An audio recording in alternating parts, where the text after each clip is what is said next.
लाहौर में तो हम जब नलका खोलते हैं पानी आ जाता है। कराची के मसाइल क्या हैं? बुनियादी तौर पर ना कराची का एक पूरा नोहा है और उस नोहे के अंदर जो है ना वो जुल्म की एक पूरी दास्तान है। ये इब्तिदा से है, निफ सदी का किस्सा है, 2-4 बरस की बात नहीं है। आधी रात को भी अगर हम निकलें तो हमें ये खतरा नहीं होता कि कोई मोबाइल स्नैच कर लेगा। हमें ये खतरा नहीं है कि हमारा बच्चा मेन हॉल में गिर के दुनिया से चला जाएगा। कराची इस वक्त ना एक तीतर बटेर निज़ाम के अंदर है। कराची के अंदर जो बुनियादी इस वक्त मसला है वो कराची के अंदर एक मुकम्मल बल्दियाती निज़ाम का ना होना है। मुर्तज़ा वहाब साहब जो हैं वो KMC के मेयर हैं, कराची म्यूनिसिपल कॉरपोरेशन के मेयर हैं, कराची के मेयर नहीं है। नहीं, वो क्लेम तो ये करते हैं कि मैं कराची का मेयर, ये मेरा 5 करोड़ का घर है, ये मेरी घड़ी है 45 लाख की। इससे मैं इख्तलाफ करूंगा। दकी भाई का कंटेंट बड़ा वाहियात, फैमिली व्लॉगिंग के नाम पे जो नई नस्ल को वो दिखा रहे थे और जो रजब भट्ट साहब दिखा रहे थे और जिस तरीके से बच्चों के ज़हन खराब किए जा रहे थे, एक चीज़ है ही नहीं, एग्जिस्ट ही नहीं करती। मुझे भी इख्तलाफ है डकी के कंटेंट से और मुझे भी शदीद इख्तलाफ है, लेकिन क्या ये तरीका दुरुस्त है? एक बंदे को इबरत का निशाना बना दे। गली गली मोहल्ले मोहल्ले की दास्तान है, कोई नई बात नहीं है सर। ये जो हमारा पुलिस कल्चर है ये भी मुजरिम बनाता है। जब सरफराज चौधरी के साथ मेरी पहली मुलाकात हुई तो सरफराज चौधरी ने मुझे कहा घुटनों के बल बैठ, हाथ ऊपर कर लो। क्या इदारों पर एतमाद रहेगा लोगों का? पहले कब था? बिस्मिल्लाहिर्रहमानिर्रहीम, अस्सलाम वालेकुम। आप देख रहे हैं एक न्यूज़ का ऑफिशियल पॉडकास्ट। मैं हूं खावर बुखारी। नाज़रीन, आज जो मेहमान मेरे साथ मौजूद हैं, मेरे इंतहाई फेवरेट, मोस्ट फेवरेट आप कह लें। और जब मैंने इनको स्क्रीन पे देखा तो मैंने ये तहैया किया कि मैं इनकी तरह बोलने की कोशिश करूं, लेकिन चूंकि मैं लाहौर बोर्न हूँ और मेरा लहजा थोड़ा लाहौरी है, तो मैं इस तरह से बोल नहीं पाता, इस तरह से उर्दू नहीं बोल पाता। लेकिन जब मैं इनको स्क्रीन पे देखता हूँ तो मुझे अच्छा लगता है। मैं चाहता हूँ कि मैं इनकी तरह का एंकर बनूं। और एक मुलाकात इनकी मेरे साथ है, लेकिन वो बस सरेराह चलते-चलते एक मुलाकात है। आज बाकायदा तौर पे मैंने इनको गुफ्तगू के लिए दावत दी है। मेरी मुराद हैं फवाद अहमद साहब। अस्सलाम वालेकुम सर। बहुत शुक्रिया जी, वालेकुम अस्सलाम। सबसे पहले आपकी लाइफ़ से शुरू करते हैं। मैं वो गुफ्तगू बिल्कुल नहीं करना चाहता आपके साथ जो रवायती एक गुफ्तगू है। आप सारा दिन और डिफरेंट न्यूज़ चैनल्स के ऊपर और अपने शोज़ के ऊपर भी करते हैं टॉक शो की गुफ्तगू। अपनी लाइफ़ के बारे में सर बताएँ, कहाँ से आगाज़ किया? जर्नलिज़्म में कैसे आए? स्कूलिंग कहाँ की थी? और क्या कराची में ही रहे, वहीं पले-बढ़े? और लाहौर तो कभी-कभार ही आते हैं आप। बहुत शुक्रिया आपने जो है वो मदऊ किया। अ, ऐसा नहीं है कि मैं लाहौर कभी-कभार आता हूँ, मैं लाहौर 10 से 15 दिन होता हूँ यहाँ पे हर सही। महीने। और ये मेरे बच्चे, मेरे घर वाले ज़्यादा बेहतर जानते हैं कि मैं कितने दिन कहाँ पे होता हूँ, हाँ, क्योंकि हाँ। ज़ाहिर है उनके लिए तो एक-एक लम्हा जी, जी। जो है वो मुख्तलिफ होता है किसी ऐसे शख्स के मुकाबले में कि जिसको एहसास ना हो कि मैं कितने दिन ही हूँ। अच्छा, बचपन की अगर आप बात करें तो इसको थोड़ा-सा और पीछे ले जाएँ, क्योंकि मेरे वालिद साहब जो थे, उनके दादा ने हिजरत की थी 1930s में जालंधर से। हुँ, और सिंध में एक बहुत बड़ा तबका है जिसे आबादकार कहते हैं। हुँ। ये आबादकार वो लोग हैं कि जिन्होंने अंग्रेज़ों के ईस्ट इंडिया कंपनी के बरसग़ीर में आने के बाद ज़मीनें आबाद करने के लिए हिंदुस्तान से या मुख्तलिफ़ इलाकों से उनको लाकर सिंध के अंदर बसाया गया था। जी। अगर आप सांगड़ ज़िला मीरपुर ख़ास और ये पूरा एक रीजन है, इसको आप देखें तो यहाँ आबादगारों की एक बहुत बड़ी तादाद है। हुँ, मेरे वालिद साहब जो थे वो उनके 3 भाई उन समेत जो है वो MBBS डॉक्टर थे, जो उस ज़माने में बहरहाल एक बड़ी मुख्तलिफ चीज़ थी। और उनके एक भाई प्रोफेसर थे। तो वो सांगड़ के एक छोटे से इलाके में जिसको चक 22 अलिफ ज़िला संजोरो तहसील सांगड़, मैंने पूरा हुँ। एड्रेस ही आपको हाँ बता जी, दिया बिल्कुल। है। संजोरो एक छोटी सी तहसील है, जी। सांगड़ बहुत बड़ा ज़िला है, सिंध का हुँ, सबसे बड़ा ज़िला सिंध का सांगड़ है, उसका एक छोटा सा ज़िला है, उसका एक छोटी सी तहसील है हुँ, संजोरो, जहाँ से वो ताल्लुक़ रखते थे। और जो वक़्त जिसका मैं तज़किरा कर रहा हूँ कि जब उनका MBBS में दाखिला हुआ, तो मेरे वालिद को और उनके भाइयों को दादा ने कंधे के ऊपर सवार करके नहर जो है वो क्रॉस करवाई है कि ताकि वो तालीम हासिल कर सकें। हुँ। और एक छोटे से गांव में कि जहाँ ना बिजली थी, ना जो है कोई सहूलियात थी, वहाँ पर जो है वो पूरी फैमिली पढ़ने लिखने की तरफ आ गई। और ये भी गांव की तारीख़ का एक हुँ, मुनफ़रद वाक़या था। हुँ। तालीम के दौरान ही मेरे वालिद ने जो है वो उनको एक ऑफ़र आई जॉब की और वो सक्खर चले गए। सक्खर चले गए। अभी आप सांगड़, अभी कराची नहीं आया कराची मैं। नहीं आया बिल्कुल। तो सक्खर में उनका जो है वो निकाह हुआ, शादी हुई वहाँ सक्खर के ही ख़ानदान से। और जो मेरी वालदा हैं उनका ताल्लुक़ सक्खर से ही था, उनके वालिद सरकारी मुलाज़िम थे रेलवे में, तो उनके साथ जो है वो निकाह हुआ। और उसके बाद हम लोगों की पैदाइश, हम 6 बहन-भाई हैं, हमारी हुँ, पैदाइश भी सबकी सक सक्खर में ही सक्कर हुई। में। हुँ, अब एक छोटा-सा शहर है सक्खर, सिंध का, कहने को तीसरा बड़ा शहर है, लेकिन सक्खर में तालीमी सहूलियात उस तरीके से नहीं थी। तो आप ये कह सकते हैं कि आला तालीम के हुँ, उसूल के लिए आप जिस तरह से मेरे वालिद ने हिजरत की थी सांगड़ से एमबीबीएस करने के लिए, इस तरीके से हमने भी आला तालीम के लिए, पहले मेरे बड़े भाई थे, उनका इंजीनियरिंग यूनिवर्सिटी में एडमिशन हुआ, वो चले गए। उसके बाद मेरा एडमिशन हुआ। हुँ, मैंने ग्रेजुएशन सक्खर से ही किया। हुँ, तालीम भी बेसिक वहीं की थी। और उसके बाद जो है वो मास्टर्स मैंने कम्युनिकेशन स्टडीज़ में सिंध यूनिवर्सिटी से किया। हुँ, तो फिर मैं आ गया हैदराबाद। हैदराबाद के करीब ही 20 किलोमीटर दूर एक जामशोरो हुँ, एक जगह है जहाँ 3 यूनिवर्सिटीज़ हैं। वहाँ पे एक एलएमसी है, लियाकत हुँ, मेडिकल कॉलेज, जो अब यूनिवर्सिटी बन गया है, लियाकत हुँ, university of medical and sciences. Mehran university है जो इंजीनियरिंग की है, और एक सिंध यूनिवर्सिटी है जो एक जनरल यूनिवर्सिटी है। हुँ, तो वहाँ से मैंने एडमिशन किया। एडमिशन के बाद जो है मैस कम्युनिकेशन में वो किया। और वो भी समझिए कि बस एक आप कोई प्लान नहीं था।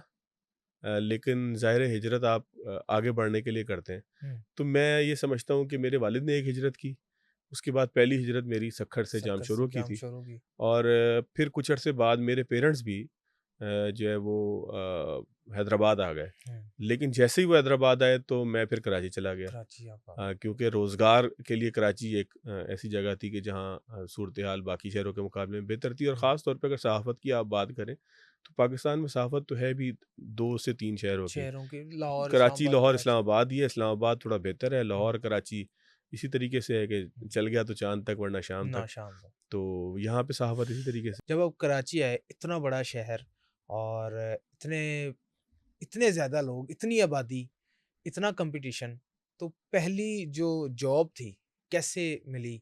और कहाँ-कहाँ अप्लाई किया? कहाँ-कहाँ ऑडिशन देते रहे? किस-किस से सिफ़ारिश करने की कोशिश की?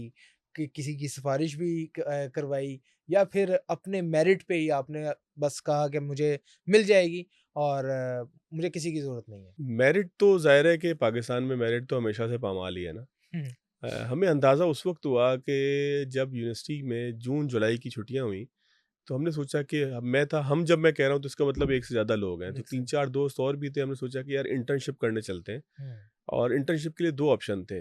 इस है ये कौन-सा साल है? ये साल है 2009 का। 2009 का। हाँ, तो हमने सोचा इंटर्नशिप करने चलते हैं। तो इंटर्नशिप करने के लिए जो है वो हमारे पास 2 ऑप्शन थे। एक सही। तो ये है कि हैदराबाद से सिंधी अखबारात निकलते हैं। हुँ, मैं सिंधी बहुत अच्छी बोल सकता हूँ, लेकिन लिखने में कुछ जो है वो आप ये कह लें कि कमी रह जाती है।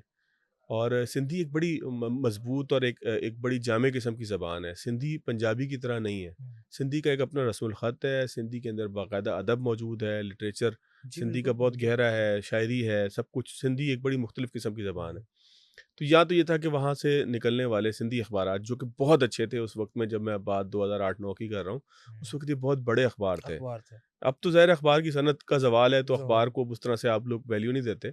लेकिन वो एक बहुत ताकतवर दौर था।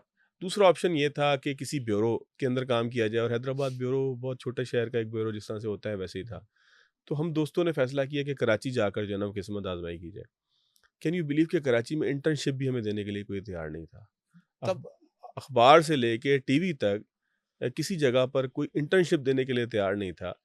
और एक आपका जिस तरह से यकीन टूटता है, इस तरह से हम 4-5 दोस्त थे, बहुत अच्छी जगहों पर अब सब लगे हुए हैं। अ, एक यकीन इसलिए हमारा टूटा कि हमें ये लगता था कि फ़ील्ड के अंदर जो हमारी सहाफ़त की पूरी एक सनत है, इसमें डिग्री याफ़्ता लोगों की तादाद बड़ी कम है। हुँ, और जब हम डिग्री लेकर जाएँगे, तो जो एडिटर्स हैं अखबारात के, और जो डायरेक्टर न्यूज़ हैं टीवी चैनल्स के, वो ये कहेंगे यार वाह! ज़बरदस्त, आप तो पढ़े लिखे हैं और आप आ गए हैं, लिहाज़ा आइए, आइए बिल्कुल। नौकरी कीजिए, और आप इंटर्नशिप के बाद जाते क्यों हैं, आप तो हमारे पास नौकरी करें। जी। हमारे ज़हन में ये तासुर था। हुँ, और इस पे एक लेकिन तहरीर भी मौजूद है मेरी, जो उस हाँ, वक़्त हमने लिखा कि हम कितनी तकलीफ़ के साथ आए। जून-जुलाई का मौसम था, सख्त मौसम था, रहने के लिए जगह अच्छी नहीं थी, खाने के लिए पैसे नहीं थे, घर वालों से माँगने की थोड़ी-सी शर्म की आदत हमेशा से थी। तो बहरहाल हमने कराची में बड़ा मुश्किल वक़्त काटा, जो इंटर्नशिप का वक़्त था। हुँ, अ, 4-5 जो दोस्त थे, हम सब ने बड़ी मुश्किल के साथ काटा कि एक वक़्त खाना खाया, एक वक़्त खाना नहीं खाया। खाना खाना है तो सस्ता जो है वो रहने की जगह जो है वो मेरा भाई हुँ, वहाँ शिफ्ट हो चुका था। उसने कहा कि मेरे घर के ऊपर एक कमरा खाली है, वहाँ 5-6 लोग रह लो। रह लो। तो हम सारे रहते थे, लाइट चली गई, लोड शेडिंग बड़ी हुआ करती जी, थी उस बिल्कुल उस ज़माने में। ज़माने में तो वो बड़ा एक मुश्किल वक़्त है। फिर पीपल्स पार्टी दौर था। कराची का मौसम बड़ा मुख्तलिफ है। हुँ, कराची का मौसम जो है वो हैदराबाद या लाहौर से बड़ा मुख्तलिफ है। हैदराबाद का मौसम भी वैसे ही है जैसे लाहौर का, एक सख्त मौसम जैसा होता है।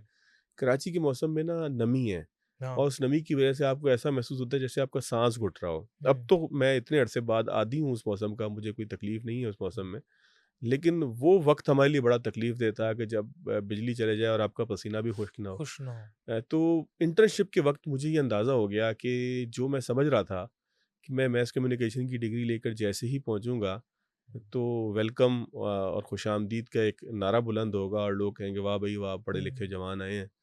तो तब हमें ज़िंदगी में पहली दफ़ा धूप-छाँव का और गर्मी-सर्दी का एहसास हुआ कि यार इतना आसान नहीं है नौकरी हुँ, लेना। उसके बाद डिग्री के बाद भी ये इतना ही मुश्किल था जितना इंटर्नशिप के लिए मुश्किल था। दोस्त यार थे, उनकी मोहब्बत थी, कुछ किसी और रेफ़रेंस से दोस्त बने हुए थे, कुछ लोगों के पास रेफ़र किया हुआ था। मैं ये समझता हूँ कि अल्लाह ताला ने मुझे लिखने की क़ुव्वत जो है वो पहले दूसरों से से बेहतर दी जी, थी।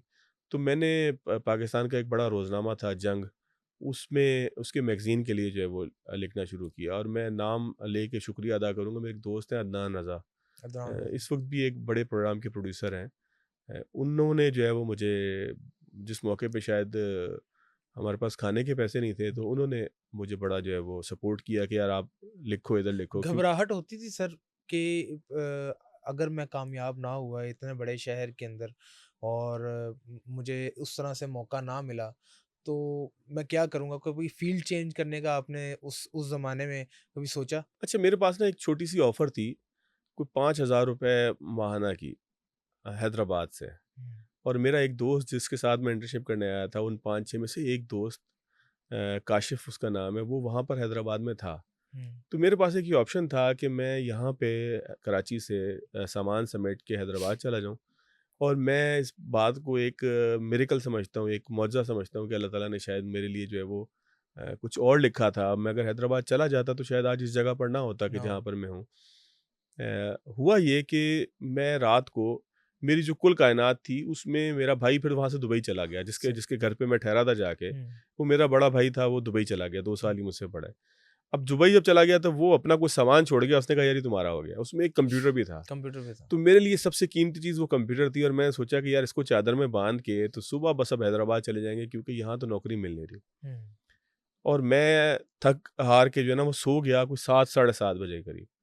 तो मेरा एक और दोस्त है, वो उस वक़्त एक रोज़नामे के साथ डिप्टी उसका वो था, चीफ़ रिपोर्टर था। उसका फ़ोन आया हामिदुर रहमान का, उसने कहा यार फलाँ जगह पे फलाँ साहब के पास चले जाओ। और जिस फलाँ जगह की मैं बात कर रहा हूँ मेरी पहली जॉब भी वहीं पर थी हुँ, और देखें किस्मत कैसे बदलती है कि आज उसी चैनल के लाइसेंस का मैं पार्टनर भी हूँ। हुँ, सही। तो जहाँ से जिस चैनल से मैंने जॉब शुरू की, मेरा ख्वाब था मैं वहाँ कौन-सा गया। चैनल है? वो बिज़नेस प्लस नाम का एक चैनल था। हुँ, जहाँ मेरी प्रॉपर जॉब पहली जॉब हुई हुई। पहली। ठीक है, रोज़नामा जंग में मैंने लिखना शुरू कर दिया। उसका फ़ीडबैक बहुत आता था। संडे मैगज़ीन था जंग का, हुँ, उसमें बहुत चलता था। दाएँ-बाएँ किसी दोस्त के साथ किसी जगह बैठ जाया करते हुँ, थे। प्रेस क्लब कराची में चले जाया करते थे, लेकिन जॉब नहीं थी प्रॉपर। हुँ, तो पहली जॉब जो मेरी हुई, मुझे दोस्त का फ़ोन आया कि यार फलाँ साहब से जाके आप वहाँ मिल लो। तो मैंने कहा यार मुझे बताओ बस कौन-सी जाती है? उसने हुँ, कहा यार यहाँ से मेरा ख़्याल है W11 का उसने तज़किरा किया या 1D बस थी, एक बड़ी बस कराची में चलती थी हुँ, 1D। हुँ, उसने शायद मुझे बताया कि यार 1D यहाँ से निकलोगे अख्तर कॉलोनी से बाहर बार पहुँचोगे तो वहाँ से 1D मिलेगी और 1D से तुम्हें जो है ना वो 3 तलवार पे उतरना, वहाँ से फलाँ जगह जाना। हुँ, मैं वहाँ पहुँचा तो जो साहब थे वहाँ पे उन्होंने मुझे कहा कि आप जो है ना वो टेस्ट हैं। मैंने अच्छा। कहा जी लीजिए टेस्ट लीजिए। तो उन्होंने मुझे एक ख़बर बनाने के लिए दी और एक ख़बर उर्दू तर्जुमे के लिए दी हुँ, इंग्लिश से और वो सामने बैठ गए। हुँ, तो उनको शायद ये अंदाज़ा नहीं था, मैं ना टाइपिंग बहुत अच्छी करता था उर्दू में, इन पेज पे? इन पेज पे ठीक, और ये एक स्किल था पूरा। ठीक, बिल्कुल सर। ये उस वक़्त इसलिए स्किल था कि अख़बारात में जो रिपोर्टर्स थे, वो लिख के ख़बर फ़ाइल किया सर करते मैं थे। अब आपको बताऊँ एक चीज़ कि अभी तो ख़ैर यूनिवर्सिटीज़ का मुझे नहीं पता, लेकिन बाकायदा तौर पे यूनिवर्सिटीज़ में सिखाया भी जाता था इन पेज।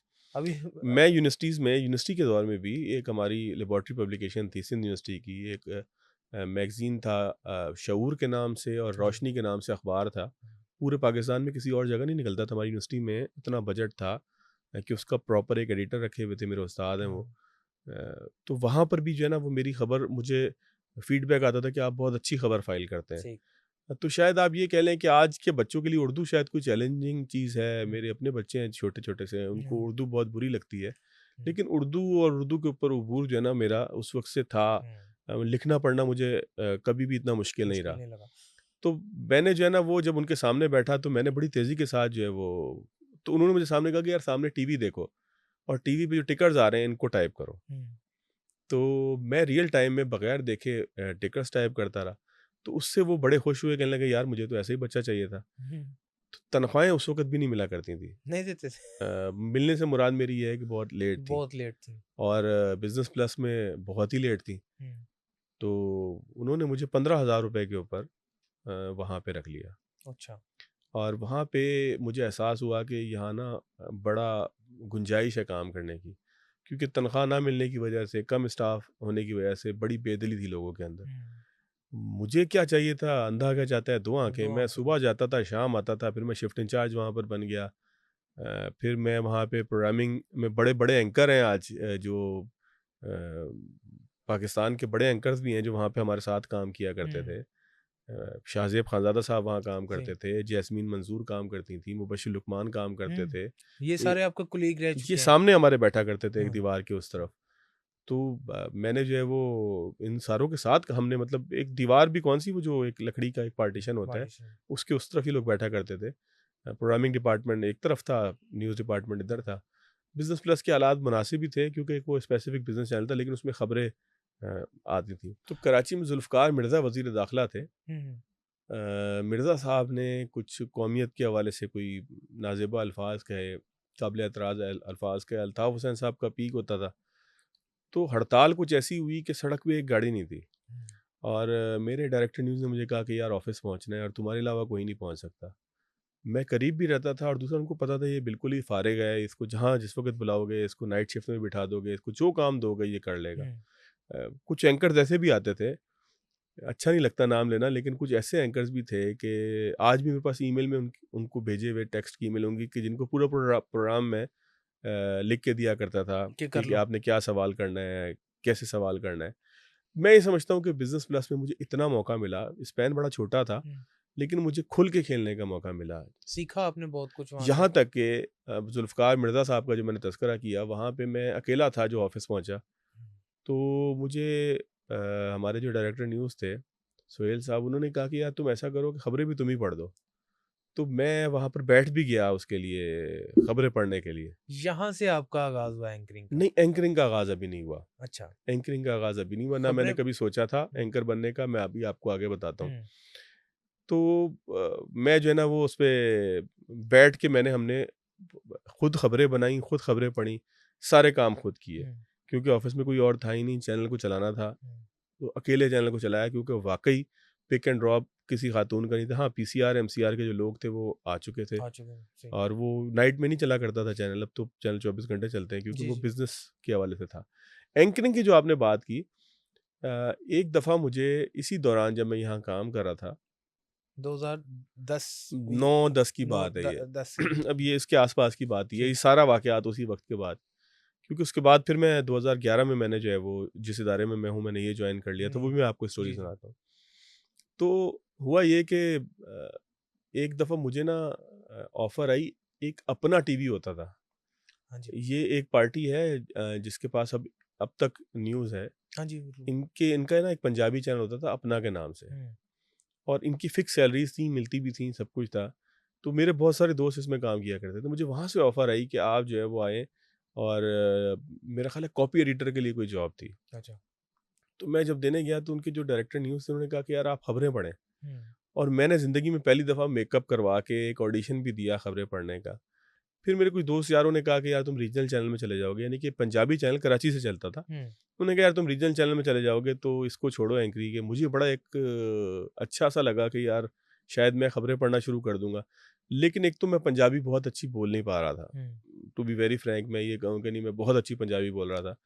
प्रॉम्प्टर पे देख के पढ़नी थी लेकिन मैं बहुत अच्छी पंजाबी बोल नहीं पा रहा था। हुँ, तो मैंने कहा मेहनत भी करेंगे और उसके बाद रिजल्ट ना आए, उसके बाद कोई बना और अपनी फील्ड आप पूरी छोड़ के इस काम पे छोड़ चलें। के तो मैंने वो मुझे याद है कि वो मैंने सिर्फ वही दिया, उसका ऑडिशन ही दिया। ऑडिशन ही दिया मैंने, उसके बाद उसको परसू नहीं किया, लेकिन उन्होंने कई दफ़ा कॉल की कि आप आ जाएँ किसी भी जगह पे काम कर लें। व्हाट्सएप जैसे आपने अभी अपनी स्टोरी सुनाई, आपने ग्रास रूट लेवल से शुरू किया है।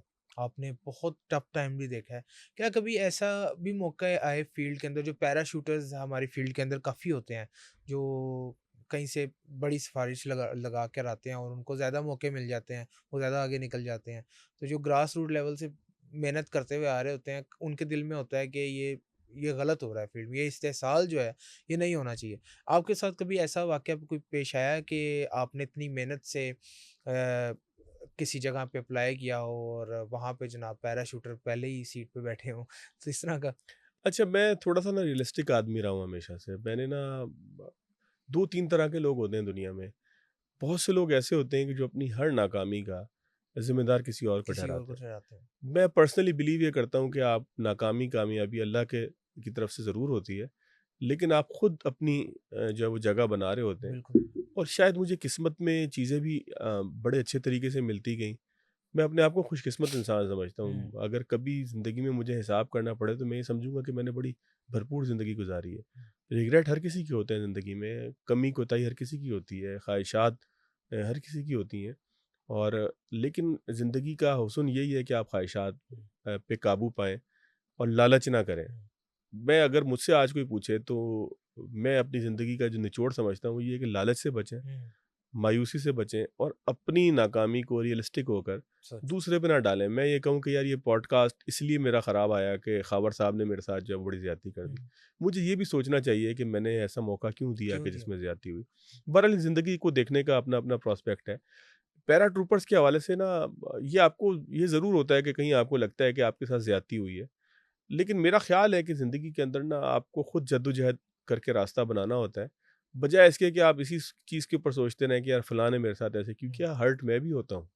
हर्ट सब लोग होते सब हैं। लोग होते किसी हैं। को बायपास करता देखकर हर्ट आप होते ही हैं कि यार ये बंदा कौन है कि जो सब कुछ कर रहा है। लेकिन मैंने ज़िंदगी को हमेशा मस्बत अंदाज से देखा है। शायद मैं ये समझता हूँ कि सुकून भी ज़िंदगी में इसीलिए नसीब होता है कि जब आप ज़िंदगी को मस्बत अंदाज से देखें। दूसरों पे रोने के बजाय, हुँ, ये सोचने के बजाय कि फ़लाँ ने मुझे क्रॉस कर दिया, फ़लाँ पैराट्रूपर था, फ़लाँ किसी की सिफ़ारिश से आ गया। बेहतर है कि अपने आप को मज़ीद बेहतर करें। बेहतर चीज़ का रास्ता रुकता नहीं है। जिसको आप काम आता है उसका रास्ता बिल्कुल। आप मेहनत करें, आपका रास्ता रुकता नहीं है। अपॉर्च्युनिटी आपको मिलती ही मिलती है।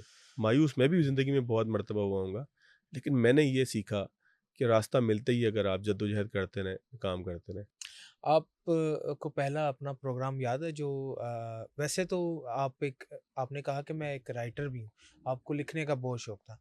मैं भी जो इस फ़ील्ड में आया था एज़ ए राइटर, और मेरी भी उर्दू की ग्रिप और उर्दू लिखने की ग्रिप थी।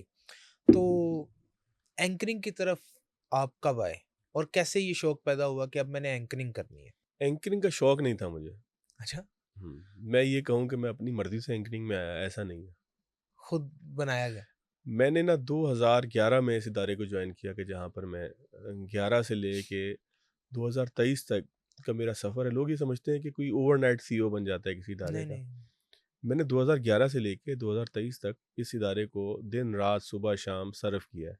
अखबार ने मार्केट में किस वक़्त जाना है, अखबार ने छपना कितने बजे है, अखबार ने छपना कैसे है, कितने पेज पे छपना है, किन लोगों ने छापना है, क्या उसमें प्रॉब्लम आ रही है, कभी मशीन ख़राब हो रही है, कभी बिजली चली गई, जनरेटर नहीं चल रहा। एक डाक की कॉपी होती है अखबार जी, में बिल्कुल। कि जो अतराफ़ में जाती है जी, मज़ाफ़ात में, जी। वो कितने बजे निकलेगी। ये सारे काम मैंने अपने हाथों से किए हुए हैं। हुँ।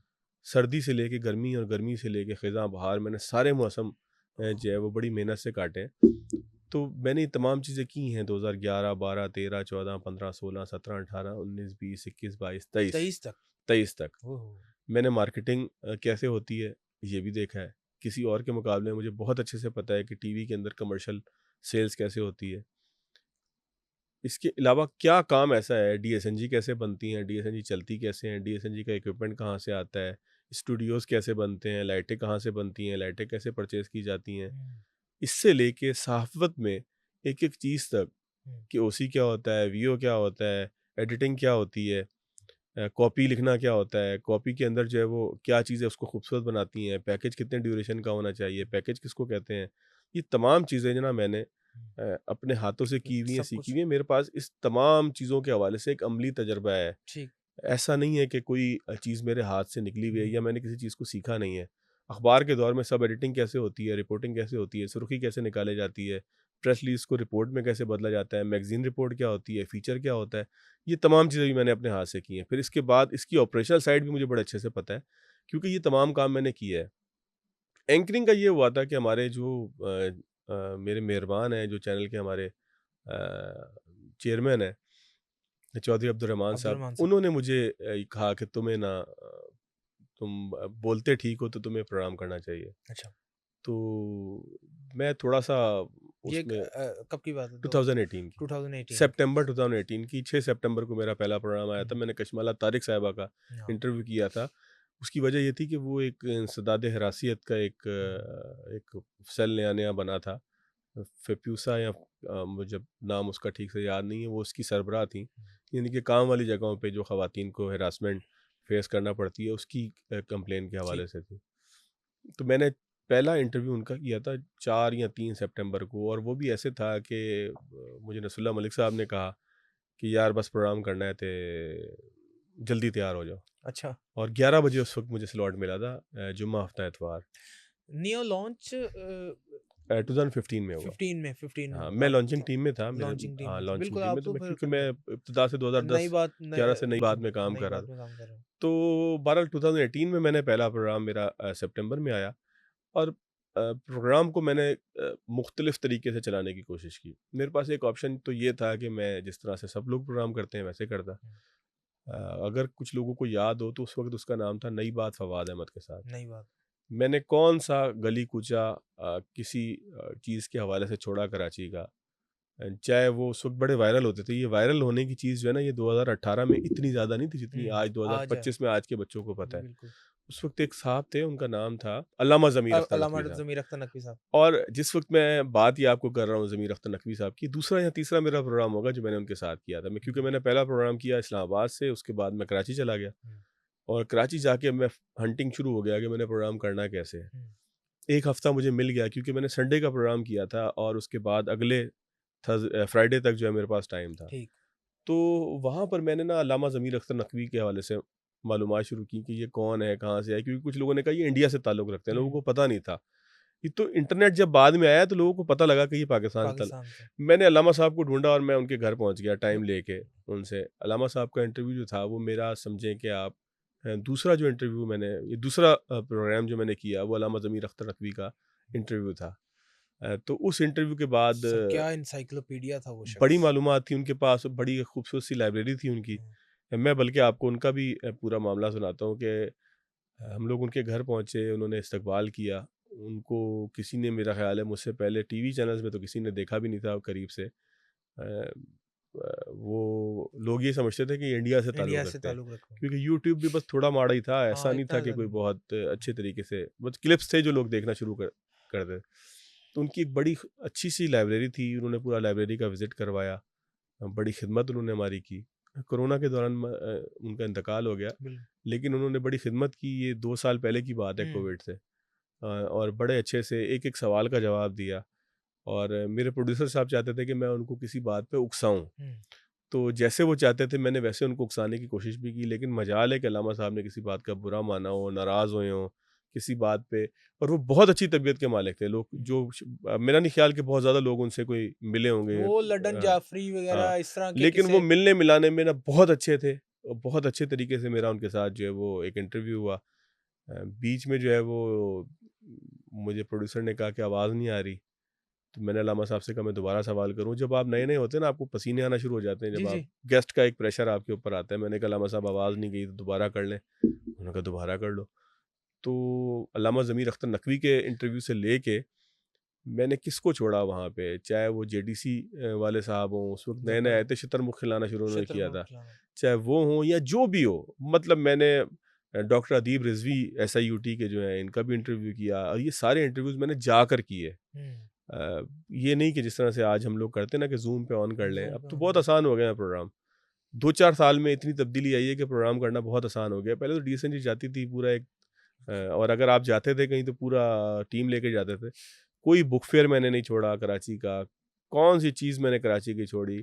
कोई सैलाब के हवाले से मामला हो, कराची के ड्रेन सिस्टम के हवाले से, स्टॉर्म वाटर ड्रेन के हवाले से मामला हो, हुँ, कोई किसी के हवाले से हमें पता लगे कि उसने कोई ऐसा काम कर दिया है कि वो हमारा हीरो कहलाने का मुस्तहिक है, कोई मुफ्त में खाना खिलाता हो। मैंने नई बात प्रोग्राम के अंदर इस चीज़ को एक्सप्लोर किया कि आखिर प्रोग्राम होता क्या है? हुँ। कैसे जाके रिकॉर्ड किया और जाता फिर है? ये बयानिया कब आपने पॉलिटिकल कब शुरू किया? अच्छा, इसके बाद स्लॉट चेंज हो गया और स्लॉट मुझे मिला जुम्मा और जुमेरात 7 बजे का। ये जो नई बात विद फवाद अहमद है, ये तो लाइफ़स्टाइल प्रोग्राम था ना? ये था तो जो कंसीव किया गया था जब इसको सोचा गया था तो इसको एक अ, ऐसे शो के हवाले से सोचा गया था कि जो तमाम शोज़ के जैसा ही होगा। हाँ, यानी पॉलिटिकल कि होगा एक मतलब। करंट अफेयर्स का ही एक शो होगा। ठीक है। ठीक है? लिखने पढ़ने का मुझे शौक था, अपडेट में होता था सारा कि इस वक़्त हो क्या रहा है, हुँ, आज क्या हो रहा है और कल क्या हो चुका। हुँ, तो मुझे चीज़ों का इल्म था, ऐसा नहीं है कि मैं कोई करंट अफेयर शो कर नहीं सकता था। लेकिन मेरा इंटरेस्ट जो बना और फिर मुझे किसी ने रोका नहीं, मुझे आज़ादी थी। मैंने सारे जो है वो लाइफ़स्टाइल से लेके सोशल इश्यूज़ से लेके इंटरव्यूज़ तक। मुझे हुँ। याद है कि मुस्तफ़ा कमाल साहब नए-नए आए थे हाँ अल्ताफ़ जी, हुसैन साहब से अल्ताफ़ बगावत के बाद। बगावत के बाद। तो मैंने उनका भी इंटरव्यू किया जिसमें उन्होंने मुझे बताया कि अल्ताफ़ हुसैन साहब को किस तरीके से नफ़सियाती अमराज़ हो गए थे, उनको ज़्यादा शराब पीने की वजह से हॉस्पिटल में एडमिट करा दिए गए थे। हुँ, तमाम बातें ये भी एक हुँ, नीम पॉलिटिकल टाइप हुँ, की चीज़ थी, जी, ये भी बिल्कुल। मैंने किया। फिर ये बयानिया हुआ 2022 में कोविड के बाद। कोविड के बाद और बयानिया इस्लामाबाद से फिर जो है वो शुरू हुआ। वो फिर एक प्योर जो पॉलिटिकल। जैसे पॉलिटिकल शोज़ हैं वैसे ही थे, हुँ, उसका 8 बजे का स्लॉट हुँ, था। पहले मेरे पास बड़ी लिवरेज होती थी कि अगर सैलाब आया तो मैं सैलाबज़दा इलाकों में चले आता था। हुँ, अब ये है कि ये 3 दिन शो होता है तो इसमें गैप बड़ा थोड़ा है। आप बहुत ज़्यादा क्रिएटिविटी दिखा नहीं सकते क्योंकि कुछ नहीं पता कि जिस वक़्त आप शो करने लगे हैं उस वक़्त कोई ऐसा बड़ा वाक़या हो चुका हो कि आपका शो इर्रेलेवेंट हो जाए। जो 11 बजे का शो था नई बात फवाद अहमद वाला, उसमें मेरे पास ना गैप बहुत था। गैप बहुत था। मैंने जो दिल में आया वो किया। हुँ, मतलब बयानिया ने आपको रिस्ट्रिक्ट किया। बयानिया ने मुझे रिस्ट्रिक्ट किया एक ख़ास हुँ। जॉनरा तक। अच्छा सर, ये आपने बड़ी अहम तरफ गुफ्तगू का रुख मोड़ा है कि सर, जो कथन है और इसके ऊपर कंटेंट जो है, जिस तरह का लोग आजकल कंज़्यूम करना शुरू हो गए हैं। अब आपने जैसे बात की कि मैंने कोई बुक फेयर नहीं छोड़ा, कराची का जब मैं नई बात फ़वाद अहमद के साथ हुँ, करता था। मैंने कोई शख्स अगर मुफ़्त खाना खिला रहा है तो मैंने उसको भी हुँ, कवर हुँ। किया। तो अब इस तरह का कंटेंट है, अगर आप किसी बुक फेयर पे जाते हैं तो उसपे इतनी ज़्यादा रेटिंग नहीं आती।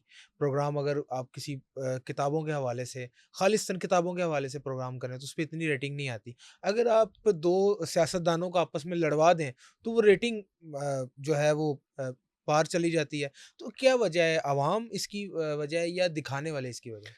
असल में 2-3 चीज़ें हैं। सोशल मीडिया ने ना पूरी डायनामिक चेंज कर दी है। अभी परसों की बात है मुझे हमारे प्रोग्रामिंग के हेड हैं, वो कहने लगे कि आप ना इकोनॉमी के ऊपर शो करते हैं ना तो वो नोज़ डाइव होती है। मैंने कहा क्या मतलब है? वो कहते हैं 2 दिन आपके जुम्मा हफ्ते के शो जो है वो पॉलिटिकल होते हैं, वो ठीक उनकी रेटिंग भी ठीक होती है और वो उनके सोशल मीडिया नंबर्स भी ठीक होते हैं। लेकिन जैसे ही आप इकोनॉमी के ऊपर आते हैं तो आपने अगर यही करना है हुँ, तो आप इकोनॉमी पे शो करके अपने प्रोग्राम को ख़राब कर लें। मैंने उनसे कहा यार मुल्क में अब मैं परसों की मिसाल दूँ जो संडे गुज़रा 2-4-5 दिन पहले, तो उसमें मैंने जो है वो किन्नू की बहुत अच्छी फसल हुई है पाकिस्तान में। अफ़गानिस्तान वाला कॉरिडोर बंद है इस वज़ह से किन्नू जो है वो मार्केट में हुँ, अवेलेबल है और परेशान है उसके एक्सपोर्टर कि यार ठीक। एक्सपोर्ट कैसे करें? आलू का मामला भी इसी तरीके से है। हाँ, ये तो मैंने मसाइल है। उनसे कहा यार मैं ऐसा नहीं कर सकता कि जैसे आप कह रहे हैं कि हार्डकोर पॉलिटिकल शो करें, मैं इस चीज़ पे से एग्री ही नहीं हूँ कि आप सोसाइटी के इश्यूज़ को छोड़ दें। हुँ, अब भी मुझे जहाँ मौका मिलता है, मैं संडेज़ को या जब भी मुझे मौका मिलता है, क्रिकेट की मुझे दिलचस्पी है, तो हाँ, क्रिकेट के ऊपर तो मैं खुद ब बगैर तैयारी के भी कर लेता हूँ कर लेना। शो। सिर्फ़ मुझे पता होता है कि स्कोर्स क्या हैं, क्या हुँ, चल रहा है। तो क्रिकेट के ऊपर तो मैंने कहा कि यार वो तो चलें आपका सोशल मीडिया बड़ा खुश होता है। हाँ, लेकिन अगर क्रिकेट के अलावा मैं शो करता हूँ, तो वो आप करें ना करें, मैं अपनी ड्यूटी समझ के करता हूँ। देखें, इसमें प्रॉब्लम क्या है? प्रॉब्लम है व्यूज़ का। व्यूज़ का। और व्यूज़ जो आते हैं, हम अगर ये कहें कि लोग देखना ही ये चाहते हैं और लोग जो है वो इकॉनमी देखना नहीं चाहते, मैं इसे थोड़ा-सा मुख्तलिफ सोचता हूँ। लोग देखना वही चाहते हैं जो आप उनको दिखाना चाहते हैं। एक वक्त था पाकिस्तान में, आज से कोई 5-7 साल पहले रीएनैक्टमेंट के शोज़ बड़े हुआ करते थे, और उसमें वो वाहियात चीज़ें भी ऑन एयर होती रहीं कि जो शायद तसव्वुर नहीं कर सकते आप आज डिजिटल मीडिया के ऊपर भी, क्योंकि आहिस्ता-आहिस्ता चीज़ें मैच्योर हो रही हैं ना। रीएनैक्टमेंट के नाम पे पाकिस्तान के नेशनल टीवीज़ के ऊपर सब कुछ चला है।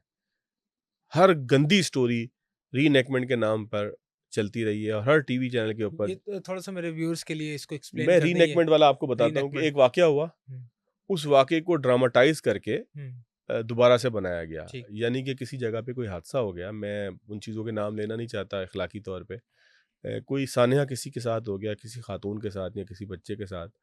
अब आपने वो पूरा ड्रामा क्रिएट किया। तो ये रीएनैक्टमेंट वाले ड्रामे होते थे, बड़े सस्ती प्रोडक्शन के साथ मिल जाया करते थे। 2015 में जब हमने चैनल शुरू किया, मेरे पास भी कराची में लोग आए थे कि आप ये ड्रामा हमसे ले लें। हुँ, रीएनैक्टमेंट का शो, इसकी ये कॉस्ट है, वो है। मैंने अपने चेयरमैन को बताया, उन्होंने कहा यार मैंने ये नहीं चलाना। हुँ, तो वो हमारे चैनल पे चला नहीं, वरना उस वक्त अगर रेटिंग्स को आप देखते तो 6 से 7 बजे या 7 से 8 बजे लोग ये शोज़ लगाया करते थे। 11 से 12 ये शोज़ थे रीएनैक्टमेंट के। हुँ, जिस तरह से 11 से 12 हर चैनल के ऊपर इस वक्त एक मज़ाहिया शो है, इस तरह 11 से 12 तकरीबन चैनल्स पे चंद एक को छोड़ के ये रीएनैक्टमेंट के शोज़ हुआ करते थे, गंदी-गंदी स्टोरीज़ वाले। स्टोरीज़ वाले, हाँ, और वो बाकायदा व्यूवरशिप भी थी। आप अगर बाल कटवाने जाएँगे तो आप देखेंगे कि नाई की दुकान के ऊपर वो टीवी इसलिए लगा हुआ है कि वो रीएनैक्टमेंट वाला शो उस वक्त दिखा रहा है। हाँ, 11 बजे तो उस वक्त का ये एक फ्लेवर था। 7 से 8 भी हुआ करते थे, और ये एक फ्लेवर था जिसने सोसाइटी को ख़राब किया। हाँ, तो लोगों ने तसव्वुर कर लिया कि शायद रीएनैक्टमेंट का शो लगाएँगे तो टीवी चैनल चलेगा। हुँ, ऐसी स्टोरीज़ कवर करेंगे तो शायद टीवी चैनल चलेगा।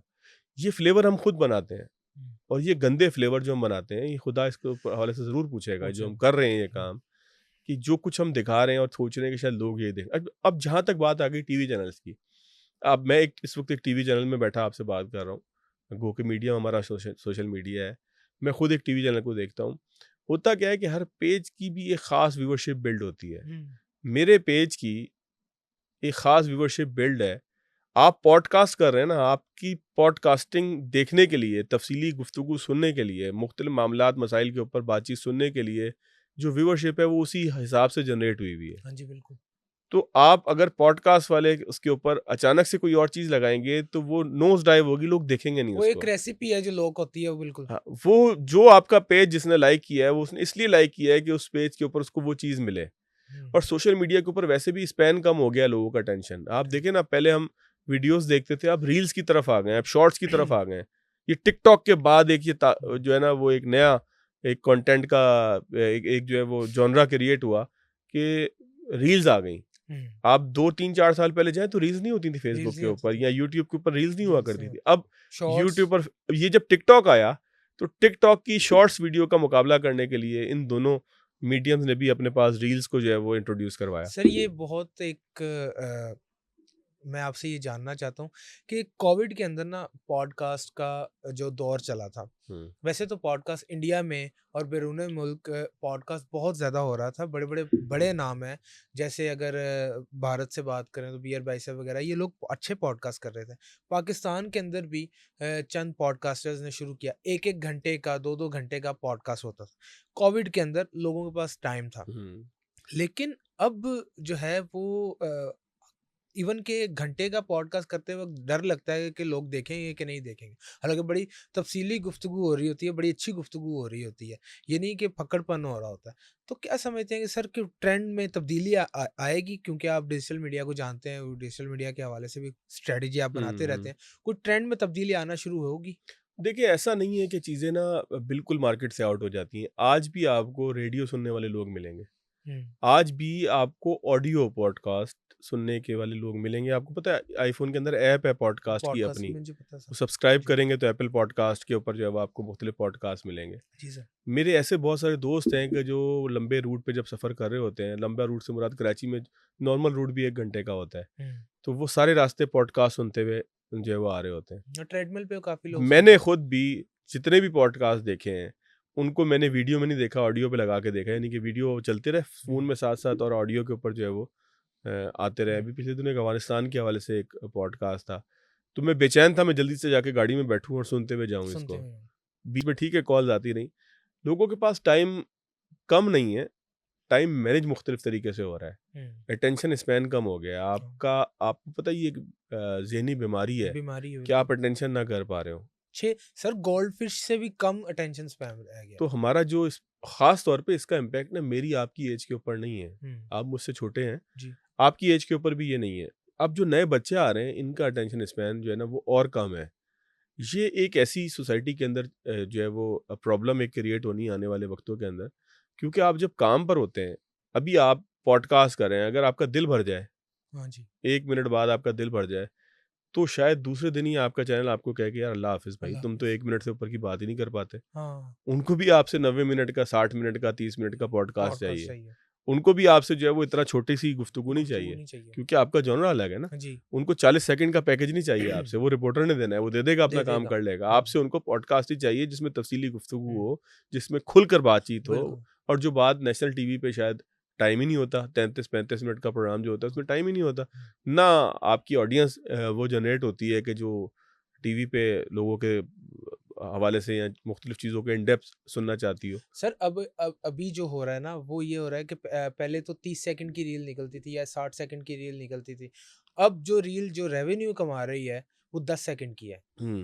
मतलब कि 10 सेकंड की रील लोग पूरी देख देख लेते हैं, उसकी रिटेंशन ज़्यादा होती है, वो 60 सेकंड से ज़्यादा रेवेन्यू कमाती है। अच्छा, खबर मैं इसमें पर्सनली ये समझता हूँ कि हमें ना चेंज जो आ रहा होता है सोसाइटी पे, इसको ये ज़रूर गेज करना चाहिए कि वो नेगेटिव है कि पॉजिटिव है। हुँ, और अगर वो नेगेटिव है तो उसको रोकने की के हवाले से बात करनी चाहिए, जो हम कर सकते हैं कलम के ज़रिए, गुफ्तगू के ज़रिए, बातचीत के ज़रिए हमें उसको रेज़िस्ट ज़रूर करना चाहिए। लेकिन चेंज से डरना नहीं चाहिए। हुँ, चेंज एक हकीकत है, इसने आना ही आना है। हुँ, तो चेंज से डरने की बजाय चेंज के साथ अपने आप को कन्वर्ट किया जाए। मैं एक आपको मिसाल देता हूँ। 2015 में जब हमने चैनल लॉन्च किया तो हमने अखबार से बहुत सारे लोगों को दावत दी कि आप आके चैनल के लिए काम करें। उसमें बहुत से लोग थे, अगर मैं पूरे पाकिस्तान की बात करूँ तो कोई 70% लोग थे कि जिन्होंने हमारी बात मान ली, हुँ, और 30% ऐसे थे जिन्होंने तरजीह दी कि नहीं, हम तो अब बने ही अखबार के लिए, हम टीवी की खराफात है, टीवी में कोई जर्नलिज्म है। ये 2015 की बात कर रहा 15 हूँ। ये कोई इतनी 2 3-4 की बात हाँ, नहीं ये है, ज़्यादा पुरानी बात नहीं है, 2015 की बात है। 15 की बात है। और बहुत से ऐसे हमारे चाहने वाले थे कि जिन्होंने कहा कि यार ये टीवी की जर्नलिज़्म कोई जर्नलिज़्म होती है। हुँ, और आज भी वो उसी जगह पे आपको बैठे हुए मिलेंगे। लेकिन उनकी फिर ज़िंदगी की हालत नहीं बदली ना। हुँ, वो जो एक है ना कि खुदा ने उस कौम की हालत नहीं नहीं बदली बदली, जिस जिसने अपनी खुद ठीक है। जब तक आप अपने आप को बदलना नहीं चाहेंगे, अब अगर आप मैंने फ़ोन यूज़ किए हैं, मैं नोकिया के जो बटन्स वाले जी, जी, फ़ोन थे। बिल्कुल। 3310 भी मैंने यूज़ 3310 किया हुआ है, उससे 1100 31 1100 3100 ये सारे नोकिया के जो मॉडल थे, हाँ जी।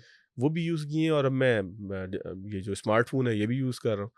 तो ज़िंदगी तो तेज़ी के साथ बदली। मैं हुँ, अगर वहाँ रुका रहूँ कि नहीं यार ये मुझे फ़ोन समझ में नहीं आता, और हुँ, नंबर्स वाला फ़ोन हुँ, जो मैं उसको यूज़ करता रहूँ, तो मैं अपना नुकसान कर रहा हूँ ना। हुँ, मेरे कम्युनिकेशन में ना मैं कोई वीडियो देख पाऊँगा, ना ऑडियो देख पाऊँगा, ना मुझसे कोई बात कर पाएगा, कभी आवाज़ नहीं आ रही होगी, कभी सिग्नल नहीं आ रहे होंगे। हुँ। तो मैं तभी तरक्की करूँगा जब मैं चेंज के साथ अपने आप को, इनोवेशन के साथ अपने आप को लेके जाऊँगा। इस चीज़ में आप कितना समझते हैं कि ये जो छोटी रील्स निकलना शुरू अभी 1 घंटे का मैं पॉडकास्ट कर रहा हूँ, अभी इसकी कई रील्स निकलेंगी, ठीक है? तो क्या मिस इन्फॉर्मेशन भी इससे फैली? कि 10 सेकंड में तो बात समझ में नहीं आ सकती ना, सियाको-सबाक से हट के बात है। अगर आपने कोई ऐसी बात की है, और 10 सेकंड आपके वायरल हो गए हैं, वो 10 सेकंड पहुँचे करोड़ों लोगों के पास। पॉडकास्ट 1 घंटे का लेट्स सपोज़ लाखों के पास गया, ठीक है? तो वो 10 सेकंड जो सुने लोगों ने, उसी से लोगों ने समझ लिया कि फवाद साहब ने ये बात की है। तो क्या मिस इन्फॉर्मेशन इससे फैली? मिस इन्फॉर्मेशन तो इसके ज़रिए यकीनन फैलती है ना। एक चीज़ है, उसके सियाको-सबाक है। आप मुझसे एक सवाल पूछें, जब तक आप पस मंज़र नहीं समझेंगे, आप पेश मंज़र कैसे समझेंगे? हुँ, तो पस मंज़र को समझे बगैर जब 10 सेकंड की गुफ्तगू की बुनियाद पे आप नतीजा अख़ज़ करते हैं और फिर आगे निकल जाते हैं, हुँ, तो फिर आपका जो नॉलेज बैंक है वो भी उतना ही महदूद होता है। उसमें भी करेंसी नोट बड़े छोटे-छोटे से होते हैं। हुँ। तो ये तो मेरा अपना नुकसान है। इसका एक तरीक़ेकार है। जी, अगर वो आप क्या कोई है? रील देखें हुँ, और आपको वो मज़ा आए वो सुनने में, तो उसके प्रोग्राम को सर्च करके उसके ऊपर चले जाएँ, तफ़सील से देख लें। हुँ, सैकड़ों मरतबा ऐसा हुआ है कि मैंने किसी चीज़ की पिछले दिनों कुछ इंटरव्यूज़ थे, एक एक साहब ने पॉडकास्ट में अपने किए, पॉलिटिकल इंटरव्यूज़ थे, वो मैंने सारे रीलों से देखे थे। क्योंकि जो आपका इंटरेस्ट हो उसी हिसाब से रीलें आना समझ गए, शुरू हो बिल्कुल, जाती हैं। बिल्कुल। क्रिकेट का सीज़न होता है तो मेरे पास सिर्फ़ क्रिकेट आना शुरू क्रिकेट हो आ रही जाती है। होती है। तो वो कोई पॉलिटिकल मैंने 3-4 रील्स रुक के देखी होंगी, तो पॉलिटिकल रील्स ही आ रही थी। वो सारे इंटरव्यूज़ जो मुझे लगा कि यार ये मेरे काम के हैं, वो मैंने सुने। तो इसका एक सॉल्यूशन है, हर चीज़ का कोई ना कोई सॉल्यूशन तो मौजूद है ना। सॉल्यूशन यही है कि आप रील पे अगर आपको कोई चीज़ पसंद आती है, तो उसको तफ़सील से देखें। अंडरस्टैंडिंग तभी होगी कि जब आप उसको तफ़सील से देखेंगे। सर शुरू में जब डिजिटल मीडिया आया था तो काफ़ी अच्छा काम भी डिजिटल मीडिया के ऊपर हो रहा था, पैकेजेस काफ़ी अच्छे-अच्छे पैकेजेस भी आ रहे थे। लेकिन ये जो डिजिटल मीडिया पे काम शुरू हुआ था, ये टीवी चैनल्स जो हैं बड़े अरसे से कर रहे थे। मिसाल के तौर पे बट बिरादरी बड़ा खाना खाती है, तो एक टीवी चैनल ने पूरा पैकेज बनाया था बटों के ऊपर, आपको याद होगा कि वो चैनल्स ग बना ब चलाते थे ब इस तरह के चलाते थे पैकेज, हाँ। पैकेज चलाते थे। वो वही काम फिर डिजिटल पे आ फीचर गया था। पैकेजेस तो बड़ी आम सी बात है, अब जी। वो है ही नहीं ना, अब तो चैनल के पास इतना टाइम ही नहीं है कि वो हाँ, ये सर पैकेजेस ये चलाए। क्या वजह है?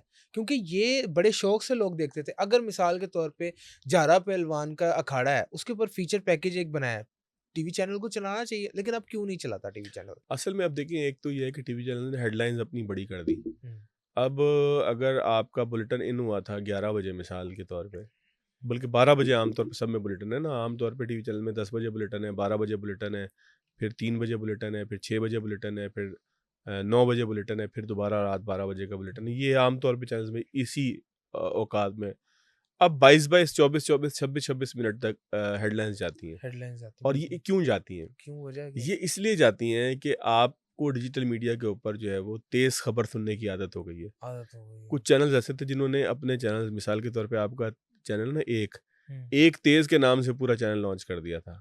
वो हाँ। चला नहीं उस ज़माने के हिसाब से, बंद हो गया बाद में, उसके कोई माली मसाइल थे, क्या मामला थे, आई डोंट नो। है नहीं है वो, वैसे ही डमी के तौर पे आ रहा होता बिल्कुल, है। बिल्कुल।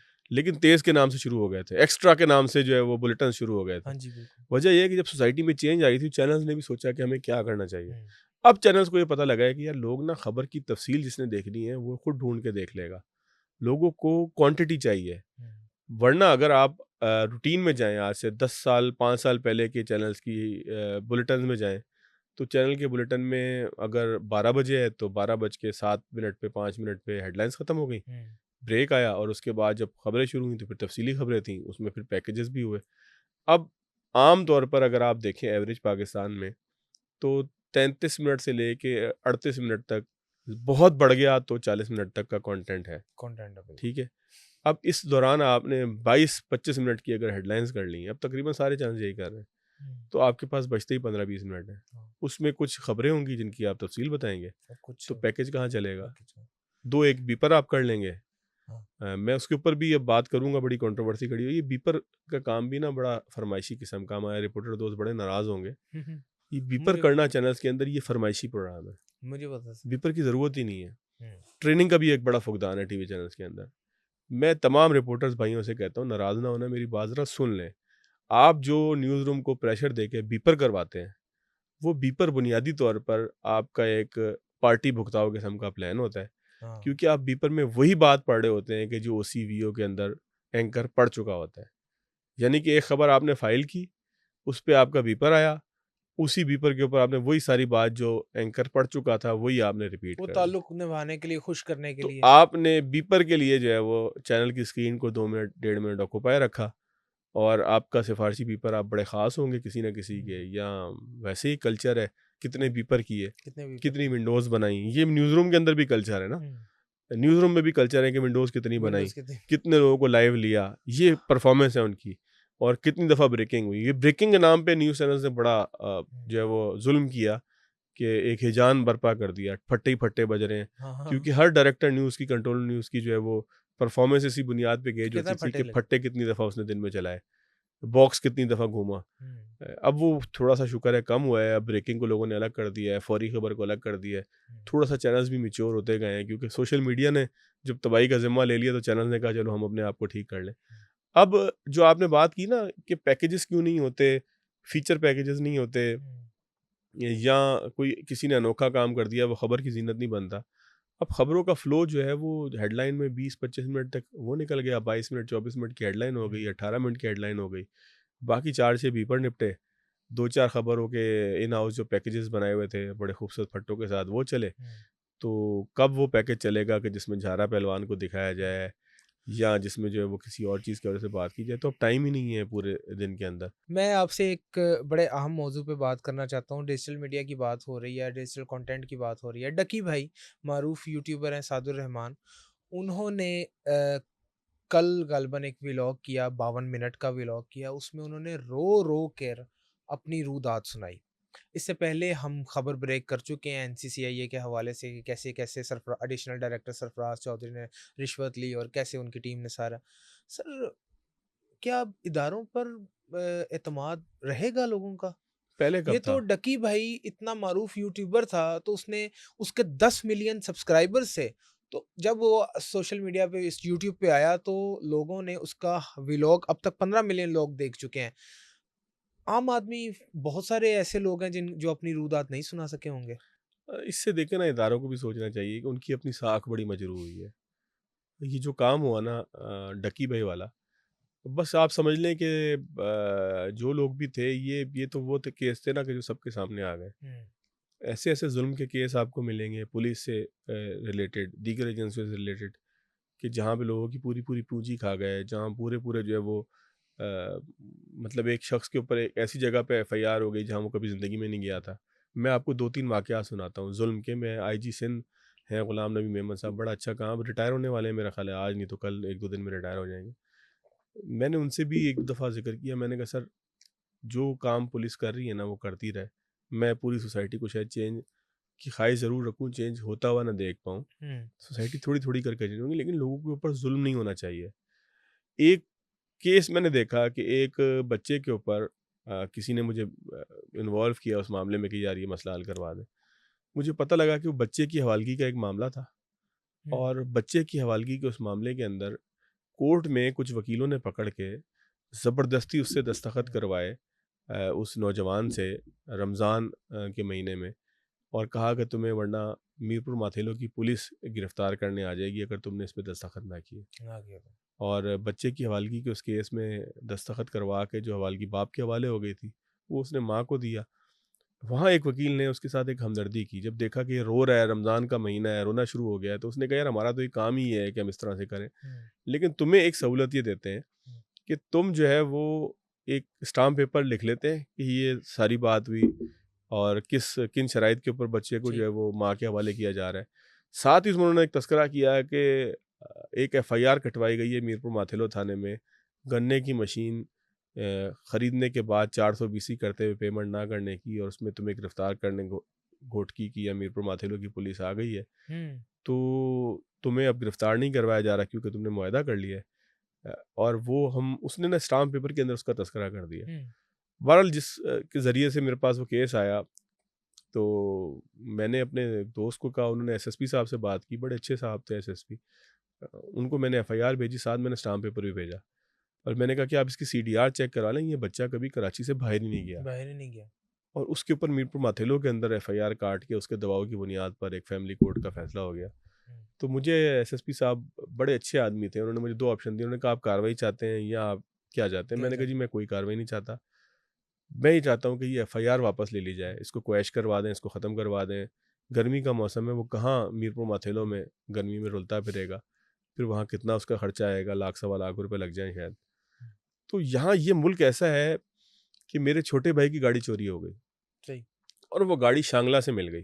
शा श शांगला कराची जो है वो सवात से थोड़ा-सा आगे है, जी, और चोरी हुई थी, कराची से कराची चोरी से हो चोरी हुई, शांगला और जाके मिली। शांगला से वो मिल गई है, बड़ी बात है। हाँ, उस गाड़ी को रिकवर करने में एक ऐसे मामले में कि जब सूबा सिंध की पुलिस के जो आईजी थे, उन्होंने मेरी मुकम्मल सपोर्ट की, जो एसीएलसी जो कराची का था उसकी मुकम्मल सपोर्ट थी, और केपी के पुलिस के आईजी जो थे उनसे भी हमने रिक्वेस्ट की थी, उनकी भी बड़ी मोहब्बत है कि उन्होंने वहाँ शांगला के डीपीओ को कह दिया था। हुँ, तो आप ये कह सकते हैं कि 2 सूबों की पुलिस के आईजी मेरी सपोर्ट में थे। हुँ, मेरे से मुराद ये है कि मेरे अपने भाई का केस था, सगे भाई का।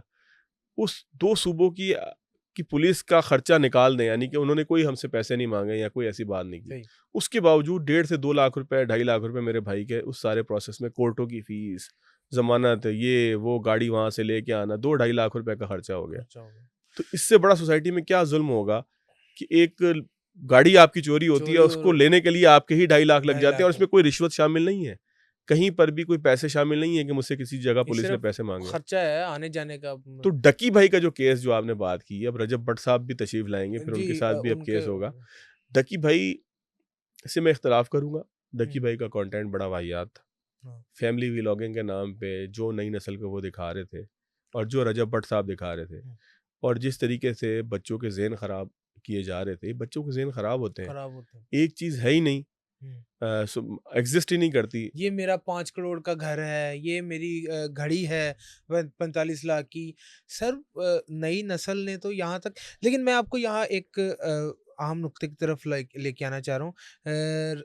डकी ने सादुर रहमान डकी ने रो रो के इस चीज़ का जिक्र किया कि जब सरफराज चौधरी के साथ मेरी पहली मुलाकात हुई तो सरफराज चौधरी ने मुझे कहा घुटनों के बल बैठ जाओ, हाथ ऊपर कर लो, और पीछे एक आईओ खड़ा आपको था। पता है छित्तर भी लगते हैं थानों में जिसमें लिखा होता है आजा मेरे बालमा तेरा इंतज़ार था। हाँ। सर ये जो हमारा पुलिस कल्चर है, ये जो हमारा पूरा प्रोसिक्यूशन का जो पूरा हमारा सिस्टम है पुलिसिंग का, ये भी मुजरिम बनाता है। हम्म, एक दफ़ा आपका जिसको यहाँ पे पता नहीं पार्लिमानी लफ्ज़ है नहीं है, लाहौर में बड़ा इस्तेमाल होता है, एक दफ़ा आपका झाका खुल गया, यहाँ झाका खुल गया तो बोलते हैं। उसके बाद तो फिर आप जो मर्ज़ी करते फिरें। तो आपने जब एक बंदे को छोटी-सी गुनाह पे उठा के उसकी पिटाई लगा दी, हुँ, यहाँ पुलिस थाना कल्चर के अंदर जिस तरीके से जो है वो लोगों का इस्तेहसाल होता है, या जिस तरीके से लोग तकलीफ़ में होते हैं, या जिस तरीके से लोगों के रोज़गार ख़राब होते हैं, उनके घरों के ऊपर छापे पड़ते हैं, चारदीवारी का तहफ़्फ़ुज़ पामाल होता है, वो तमाम चीज़ों को अगर आप एक जगह मिलाकर देखें ना, तो ये पूरा सिस्टम भी मुजरिम पैदा कर रहा होता मुजरिम है। पैदा कर रहा होता है। हालाँकि अगर आप जेल, आपको पता है जेल का कॉन्सेप्ट है मरकज़ इस्लाह, मरकज़ इस्लाम। कि जहाँ बंदे को सोसाइटी से आइसोलेट करके इसलिए रखा जाता है कि यहाँ पर ये गौर व फ़िक्र करे और अपनी इस्लाह करे, और यहाँ पे अगर इसको कोई काम नहीं आता तो हुनर सिखा के बाहर भेजा हुँ, जाए ताकि ये सोसाइटी के लिए कारआमद बन हुँ, सके। और सोसाइटी से आइसोलेट इसको इसलिए किया जाता है कि इसने जुर्म किया था, सोसाइटी को तबाह बर्बाद करने की कोशिश की थी, नुकसान पहुँचाने की कोशिश की थी, लिहाजा इसको अलग अलग करो। जिस तरह क्वारंटाइन नहीं होते थे जी, जी, कोविड में, बिल्कुल कोविड में। तो ये कॉन्सेप्ट बुनियादी तौर पे क्वारंटाइन का है, जो थाने का है, जो जो हमारे जेल का है। हुँ, लेकिन आप आउटकम उसका देखें क्या होता है कि हाँ, जेल जाने के बाद बंदा वहाँ पे उन लोगों के साथ ताल्लुक बना के आ जाता है कि जो जुर्म की दुनिया के जुर्म बेताज करने वाला। बादशाह होते हैं, और उसके बाद जुर्म के अंदर वो अपना नाम पैदा करता है। सर वो उन्होंने इस हवाले से कि एक बच्चे को कॉल मिलाई सरफराज चौधरी ने, उन्होंने कहा कि तुम इसका कंटेंट देखते हो, इसके प्रोग्राम देखते हो? और थप्पड़ों की बारिश हो रही है डकी पर, और कहा जी कि इसको गालियाँ निकालो। 7-8 साल के बच्चे से, वो गालिबन उनका बेटा होगा, जो भी होगा, उससे गालियाँ अच्छा निकलवाएँगे। ये तो आपको इख्तिलाफ़ हो सकता है, कंटेंट से इख्तिलाफ़ हो सकता है। मुझे भी इख्तिलाफ़ है डकी के कंटेंट से, और मुझे भी शदीद इख्तिलाफ़ है। लेकिन क्या ये तरीका दुरुस्त है कि आप एक बंदे को इबरत का निशाना बना बना दें, अपनी पावर का गलत इस्तेमाल करके? मैं आपको ना अपनी जवानी का एक वाक़या सुनाता हूँ। जी। हमारे साथ एक एकेडमी हम कुछ दोस्त मिल के चलाया करते थे। वहाँ पे एक एसएचओ के साथ वहाँ पे झगड़ा हो गया, उसने हमारे ऊपर बड़ा तशद्दुद किया, हमारे दोस्तों को मारा, सब कुछ किया। हमारे पास और कोई तरीका नहीं था, हमने शहर की मेन सड़क जाके ब्लॉक कर दी। हुँ, जब सड़क ब्लॉक की तो वहाँ जो डीपीओ साहब वहाँ से गुज़र रहे थे, वो हमारे पास आए। उन्होंने मैं अगले दिन ऑफ़िस आने की दावत दी और कहा कि एसएचओ को मैं मुअत्तल भी करूँगा, मैं कार्रवाई भी करूँगा, आप मेरे ऑफ़िस आ जाएँ। हुँ, जब हम ऑफ़िस गए तो उन्होंने बड़ी हमारी इज़्ज़त के साथ पेश आए, लेकिन हम बज़िद थे कि जी उन एसएचओ साहब के खिलाफ एफआईआर दर्ज की जाए। हुँ, और वो हमें बार-बार समझा रहे थे कि एसएचओ के खिलाफ एफआईआर दर्ज नहीं होगी, मैं कार्रवाई करूँगा, मैं कार्रवाई करूँगा, हम सुन नहीं रहे थे। हुँ, तो उन्होंने ना हमें ज़ोर से एकदम शाउट करके कहा कि गधे की पूँछ, और आगे भी 2-4 उन्होंने मुग़ल्लिज़ात निकाली। तो हम सारी एफआईआर वफ़आईआर भूल के वहाँ से सलाम वलाम करके निकल आए। हुँ। पुलिस का ना एक ख़ास तरीका वारदात है। पुलिस, या मैं जब मैं पुलिस की बात कर रहा हूँ तो फिर इसमें बाकी सब सारे भी आप सबा शामिल कर लें, सबा क्योंकि पुलिस समझने में आसान होता है, इसमें फिर बाकी लोग भी जो आपको गिरफ़्तार करने की हाँ, ताकत रखते हैं, वो भी सारे एक एक ही जैसे होते हैं। जर्सी का। इनका तरीक़ाकार ये होता है कि ये आपको आते ही अ, जब 2-4 रख देते हैं ना हुँ, कनपट्टी के नीचे, तो उसका नतीजा निकलता है कि आपका मोरल हो जाता है डाउन। जाऊँ। आपसे मेरी मुराद किसी भी शख्स का। और उसके बाद फिर ये तफ्तीश का तरीका ही पाकिस्तान में ये है कि ये ज़हनी तौर पर आपको इतना एकदम डिप्रेस कर देते हैं कि फिर आप या तो सच बोल पड़ते हैं, या फिर आप जो है वो ढीठ हो जाते हैं। जो भी माम तो इस सारे का मतलब तौहीन करना है, जो जो आप ये वाक़ई अब इस पे तहकीक भी होनी चाहिए कि डकी भाई ने जो बात बोली, वो दुरुस्त है। वो भी तो खुदा ना खास्ता कोई सहीफ़ा नहीं है ना कि हम हाँ, उसके ऊपर बिल्कुल यकीन कर मान ही लें। लें हम। नाउज़ुबिल्लाह, वो भी तो कोई ऐसी बात नहीं है ना, डकी भाई की अपनी क्रेडिबिलिटी क्या है। हाँ, लेकिन एक लम्हे को हम उसको सही तसव्वुर कर लें पाकिस्तान के पुलिसिंग सिस्टम को मद्देनज़र रखते हुए, तो हम इस बात पे यकीन कर सकते हैं कि शायद वाक़ई हुँ, ऐसा हुआ हुआ हो। होगा। और अगर ऐसा हुआ, मैं दोबारा कहता हूँ कि अगर ऐसा हुआ, तो ये रिफ्लेक्ट करता है उस पूरे सिस्टम को कि जो बोसीदगी है सिस्टम के अंदर, कि वहाँ पर लोग एफआईआर जाके करवाने की ख्वाहिश नहीं रखते, लोगों की ख्वाहिशें होती है। ये आपको पता है एक और बड़ा फ़र्क है, ये भी मुझे सिंध पुलिस ने बताया कि पंजाब में एफआईआर दर्ज करवाने का कॉन्सेप्ट बहुत ज़्यादा है। हुँ, सिंध में लोग एफआईआर के बजाय आपस में मामला हल करने पे तरजीह देते हैं। हुँ, हुँ, थाने के बाहर मामलात हल हो जाते हैं, या थाने में एसएचओ की टेबल पे मामलात हल हो जाते हैं कि जी खबर साहब से शिकायत थी, खबर साहब आपस में सुलह करें वरना दोनों पार्टियों पे दोनों एफआईआर दे रहा पार्टियों हूँ। पे एफआईआर। तो सिंध में जो है वो बड़ी आसानी के साथ एफआईआर से पहले ही मामला तय हो जाते हैं। पंजाब में एफआईआर दर्ज करने का रिवाज बहुत ज़्यादा है। बहुत ज़्यादा।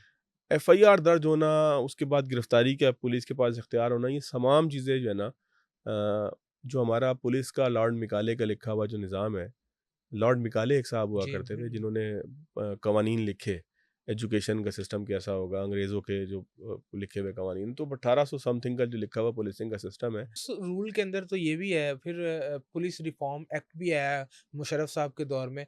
उसमें तो ये भी है कि जो सीनियर पुलिस ऑफिसर है, अगर उसने डांटना है अपने मातहत को, तो वो सबके सामने नहीं डांट सकता, उसको सेपरेट लेके जाए फिर डांटे। और जब किसी एसपी के दफ्तर में या किसी के दफ्तर में इंस्पेक्टर आए, तो उसे कुर्सी ऑफर करे। तो ये तो अपने अच्छा, लोगों को लेकिन गालियां। अब देखें ना, देखें होता क्या है।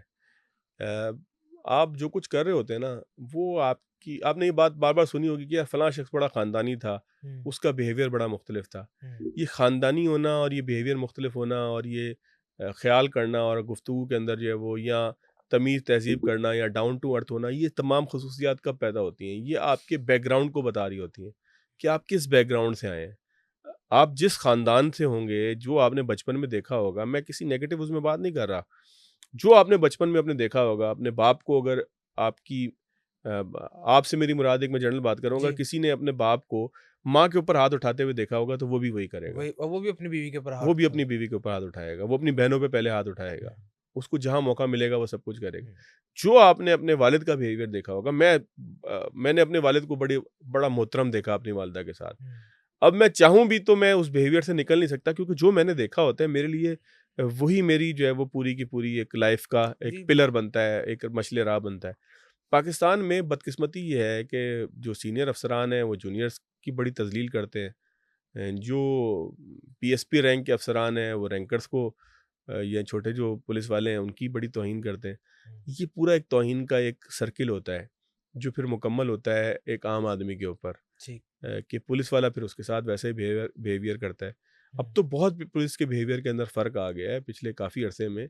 जो पुलिस सर्विस ऑफ पाकिस्तान है उसने बड़े तरीके से चीज़ों को तब्दील करने के लिए काम किया है। काफ़ी हद तक हम ये कह सकते हैं कि थाना पुलिस कल्चर के अंदर पाकिस्तान में तब्दीली आई है। ऐसा नहीं है जो आज से कुछ अरसे पहले था। जी, लेकिन आज भी अगर आप मुझसे बात करें तो मेरी ख़्वाहिश तो यही होगी कि यार किसी तरीके से अगर किसी के साथ कोई तनाज़ा है तो टेबल पे बैठ के हल थाने किया। से बाहर ही हल हो जाएगा, क्योंकि अगर थाने चला गया तो सबसे पहले आपको थाने के अंदर जो है वो जेबें गर्म करने हाँ, हाँ। पड़ेंगी, तकलीफ़ उठानी पड़ेगी, बार-बार पुलिस आपको इंटेरोगेशन के लिए बुलाएगी।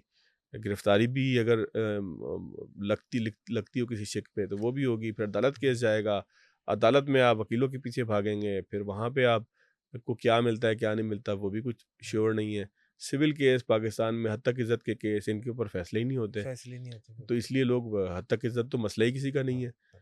हाँ, मैं यहाँ बैठकर बड़ी तौहीन-आमेज़ गुफ्तगू कर सकता हाँ, हूँ, अगर मुझे जो है वो खौफ ना हो कि मुझे कोई पकड़ेगा। पीका तो एक्ट। पीका एक्ट और ये सारे ये भी अब उस तरीके से तो अमली तौर पर नहीं है ना, ये नहीं, भी पॉलिटिकल विक्टिमाइज़ेशन के लिए बहुत सारी चीज़ें जी। इस्तेमाल हो रही हैं। पिक एंड चूज़ की बुनियाद पे इस्तेमाल हो रही हैं।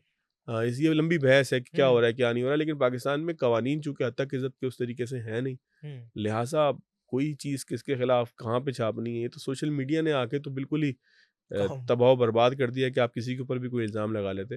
पीका से शायद लोग फिर शायद कुछ जो है वो घबरा गए खौफ़ज़दा हो, हो गए खौफ़ज़दा हो हों, गए किसी हो। जगह पे हो गए हों, वरना किसने किसकी जो है वो सर सोशल मीडिया पे अभी तक पगड़ियाँ उछाली जा रही हैं और पगड़ी किसी उछालनी है, किसकी इज़्ज़त को जो है वो सरे बाज़ार लेके आना है, किसके खिलाफ क्या वीडियो बनानी है, ये तो कोई रोकने वाला नहीं था। वो बाकी फिर दोबारा मैं आपके सवाल की तरफ आऊँगा कि डक्की भाई का जो वाक़या था, अगर मैं उनके इल्ज़ामात को दुरुस्त तस्लीम करते हुए हुँ, ये सोचूँ तो ये कोई नई बात नहीं है, मुझे कोई इसके ऊपर अचंभा फ़ील नहीं अचंभा हुआ नहीं। कि या जो जिन डिप्टी डायरेक्टर या डायरेक्टर साहब, सरफराज साहब का नाम बार-बार लिया जा रहा है, वो कोई भाई पाकिस्तान में वाहिद नहीं है। हुँ, ये एक पूरा कल्चर एक है जिसका अक्स है, हुँ, और ये उस कल्चर का जो अक्स है, वही इस केस के अंदर नज़र आया कि वो बंदा बोल पड़ा है, बता रहा है। सच बोल रहा है, झूठ बोल रहा है, अल्लाह जानता अल्लाह है, जानता है। अदालतें फ़ैसला करें हुँ। अगर कोई अदालत लेके जाना चाहे। लेकिन हकीकत ये है, पाकिस्तान में ऐसा गली-गली, मोहल्ले-मोहल्ले की दास्तान है, कोई नई बात नहीं है। सर उसमें एक किरदार का ज़िक्र किया, मैं सिर्फ़ डकी के हवाले से लास्ट क्वेश्चन करूँगा आपके साथ, फिर मैं अपने दूसरे मौज़ू की तरफ आता हूँ। उसमें एक किरदार का ज़िक्र किया बिग ब्रदर का, और बिग ब्रदर की जब डकी के साथ लास्ट मुलाकात जेल के अंदर हुई, उसके बाद डकी के बेल हो गई लाहौर हाई कोर्ट से। जस्टिस शहराम सरवर चौधरी ने बड़ा अच्छा फ़ैसला दिया। उन्होंने कहा जी कि मुझे इस जुर्म की सज़ा तो बता दो, कि जिस जुर्म पे तुमने इसको कैद कर रखा है 100 दिन से, ये मैं इसकी सज़ा क्या दूँ? ये तो ख़ैर जस्टिस राम सरोवर चौधरी साहब को सलाम है, उन्होंने वर्डिक्ट दिया। बिग ब्रदर का उसने ज़िक्र किया, और उसने कहा कि वी वर्क इन शैडोज़, हम शैडोज़ में काम करते हैं। तो क्या आप समझते हैं कि जब भी किसी पाकिस्तानी मुश्किल में पड़ता है तो ऐसे ही मदद की जाती है? क्योंकि कभी जिस तरह डकी को निकाला गया। पाकिस्तान में ना एजेंसी के ऊपर एजेंसी, इदारे के ऊपर इदारा है, हुँ, ठीक है ना? इतनी मादर-पिदर आज़ाद सोसाइटी नहीं जितनी आम तौर पे नज़र आती है। नज़र आती है। यहाँ पे अगर आप आज भी किसी सरकारी मुलाज़िम के ख़िलाफ़ कंप्लेन कर दें, मैं आपको मिसाल देता हूँ। हम यूनिवर्सिटी में पढ़ते थे, सक्खर जाना होता था, ट्रेन अ, बिल्कुल जब ट्रेन जाने वाली होती थी तभी पहुँचते थे। हॉर्न ट्रेन दे चुकी होती थी, जल्दी-जल्दी टिकट की खिड़की पे जाते थे, ₹1000 का नोट दिया, 200 या 500 का नोट दिया, ₹200 की ₹100 की टिकट थी। उसने जल्दी-जल्दी में नोट वापस किया और ₹100 का नोट जो था उसमें से कम दिया। हुँ, हुँ, ये हुँ। आम सी बात थी हैदराबाद स्टेशन के ऊपर। हाँ। हमारे एक दोस्त थे, मजीद नाम था उनका। वो एक दफ़ा जो है ना, जिसको यहाँ पंजाबी में आप लोग कहते हैं गाटे पड़ना, वो ना सरकारी अफ़सरान जो ख़ास तौर पे रेलवे के थे, उन्होंने एक गलती की नहीं और वो गाटे पड़ा नहीं। हुँ, एप्लीकेशनें दे-दे के उसने जो है ना थरथल्ली मचा देनी थी। और कैन यू बिलीव कि एक नहीं, बीसियों मर्तबा ऐसा हुआ कि वो ऐसा गाटे पड़ा कि सरकारी मुलाज़िम हाथ जोड़कर आगे आया, रेलवे का, रेलवे पुलिस का, हुँ, कि यार खुदा का वास्ता हमारी जान छोड़ो। हुँ, वो जिन एसएचओ का मैंने आपको बताया ना कि जिन्होंने हमारी पिटाई की थी और हुँ। फिर डीपीओ साहब ने हमें जो है वो गधे की पूँछ कह के भगा दिया था। भगा दिया था।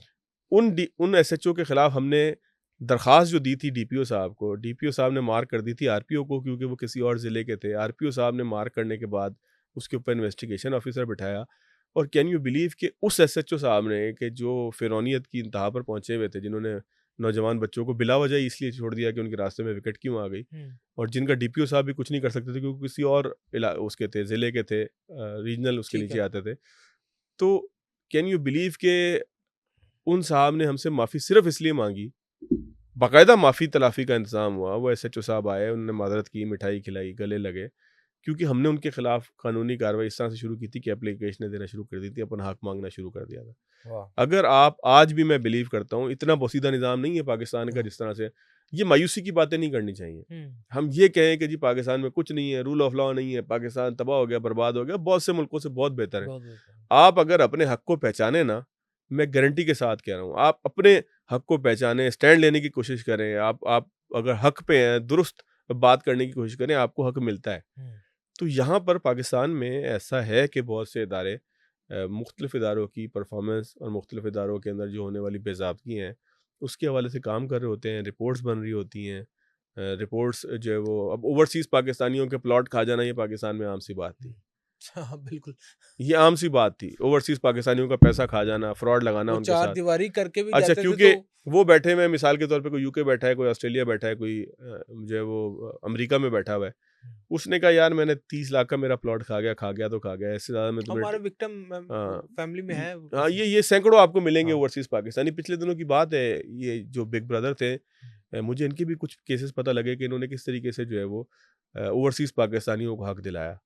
तो अगर आप परसू करें, एजेंसियाँ दें, एजेंसियों को दरख्वास्त दें, मुख्तलिफ़ जगहों पे दरख्वास्त दें, दरवाज़े खटखटाएँ, जो है वो मुख्तलिफ़ जगहों पर आप अप्रोच करें, तो हक आपको कहीं न कहीं मिल जाता है। ओवरसीज़ पाकिस्तानियों का मैं आपको केस कह रहा हूँ ना, कि वो इसी ज़रिए से, जो बिग ब्रदर वाला ज़रिया था, उनका जो है वो केस रिज़ॉल्व हुआ, सारे मामलात हुए। तो पाकिस्तान में ऐसा नहीं है कि कोई पूछने वाला किसी को नहीं है। हुँ। हाँ, ये है कि देर अंधेर हो जाती है क्या कभी-कभार। बात है!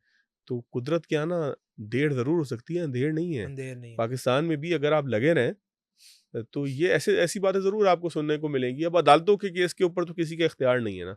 कोई एजेंसी, कोई आर्मी चीफ़, कोई सदर, कोई वज़ीर-ए-आज़म, कोई चीफ़ मिनिस्टर अदालतों के ऊपर तो असरअंदाज़ उस तरह से नहीं हो सकता ना कि वो किसी सिविल केस को भी कल आप फैसला दे दें। मैं एक केस भुगतता रहा, एक टीवी चैनल की कैंसलेशन का केस था।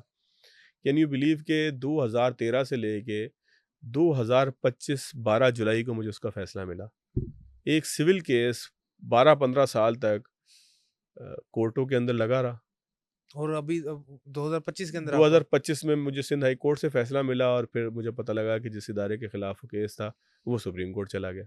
अब 2-4 साल हो सकता है वहाँ पे भी लगे। वहाँ पे भी लगे। कोई बात नहीं, ये अब 15 साल बाद आप सोचें ना कि जो चीज़ 15 साल पहले ₹2 की थी, डॉलर कितने का था, उस चीज़ की हैसियत क्या थी, वैल्यू क्या थी, मेरा प्रोजेक्ट क्या था, मैंने क्यों वो इन्वेस्टमेंट की होगी, वो तो सारा कुछ खत्म हो गया ना।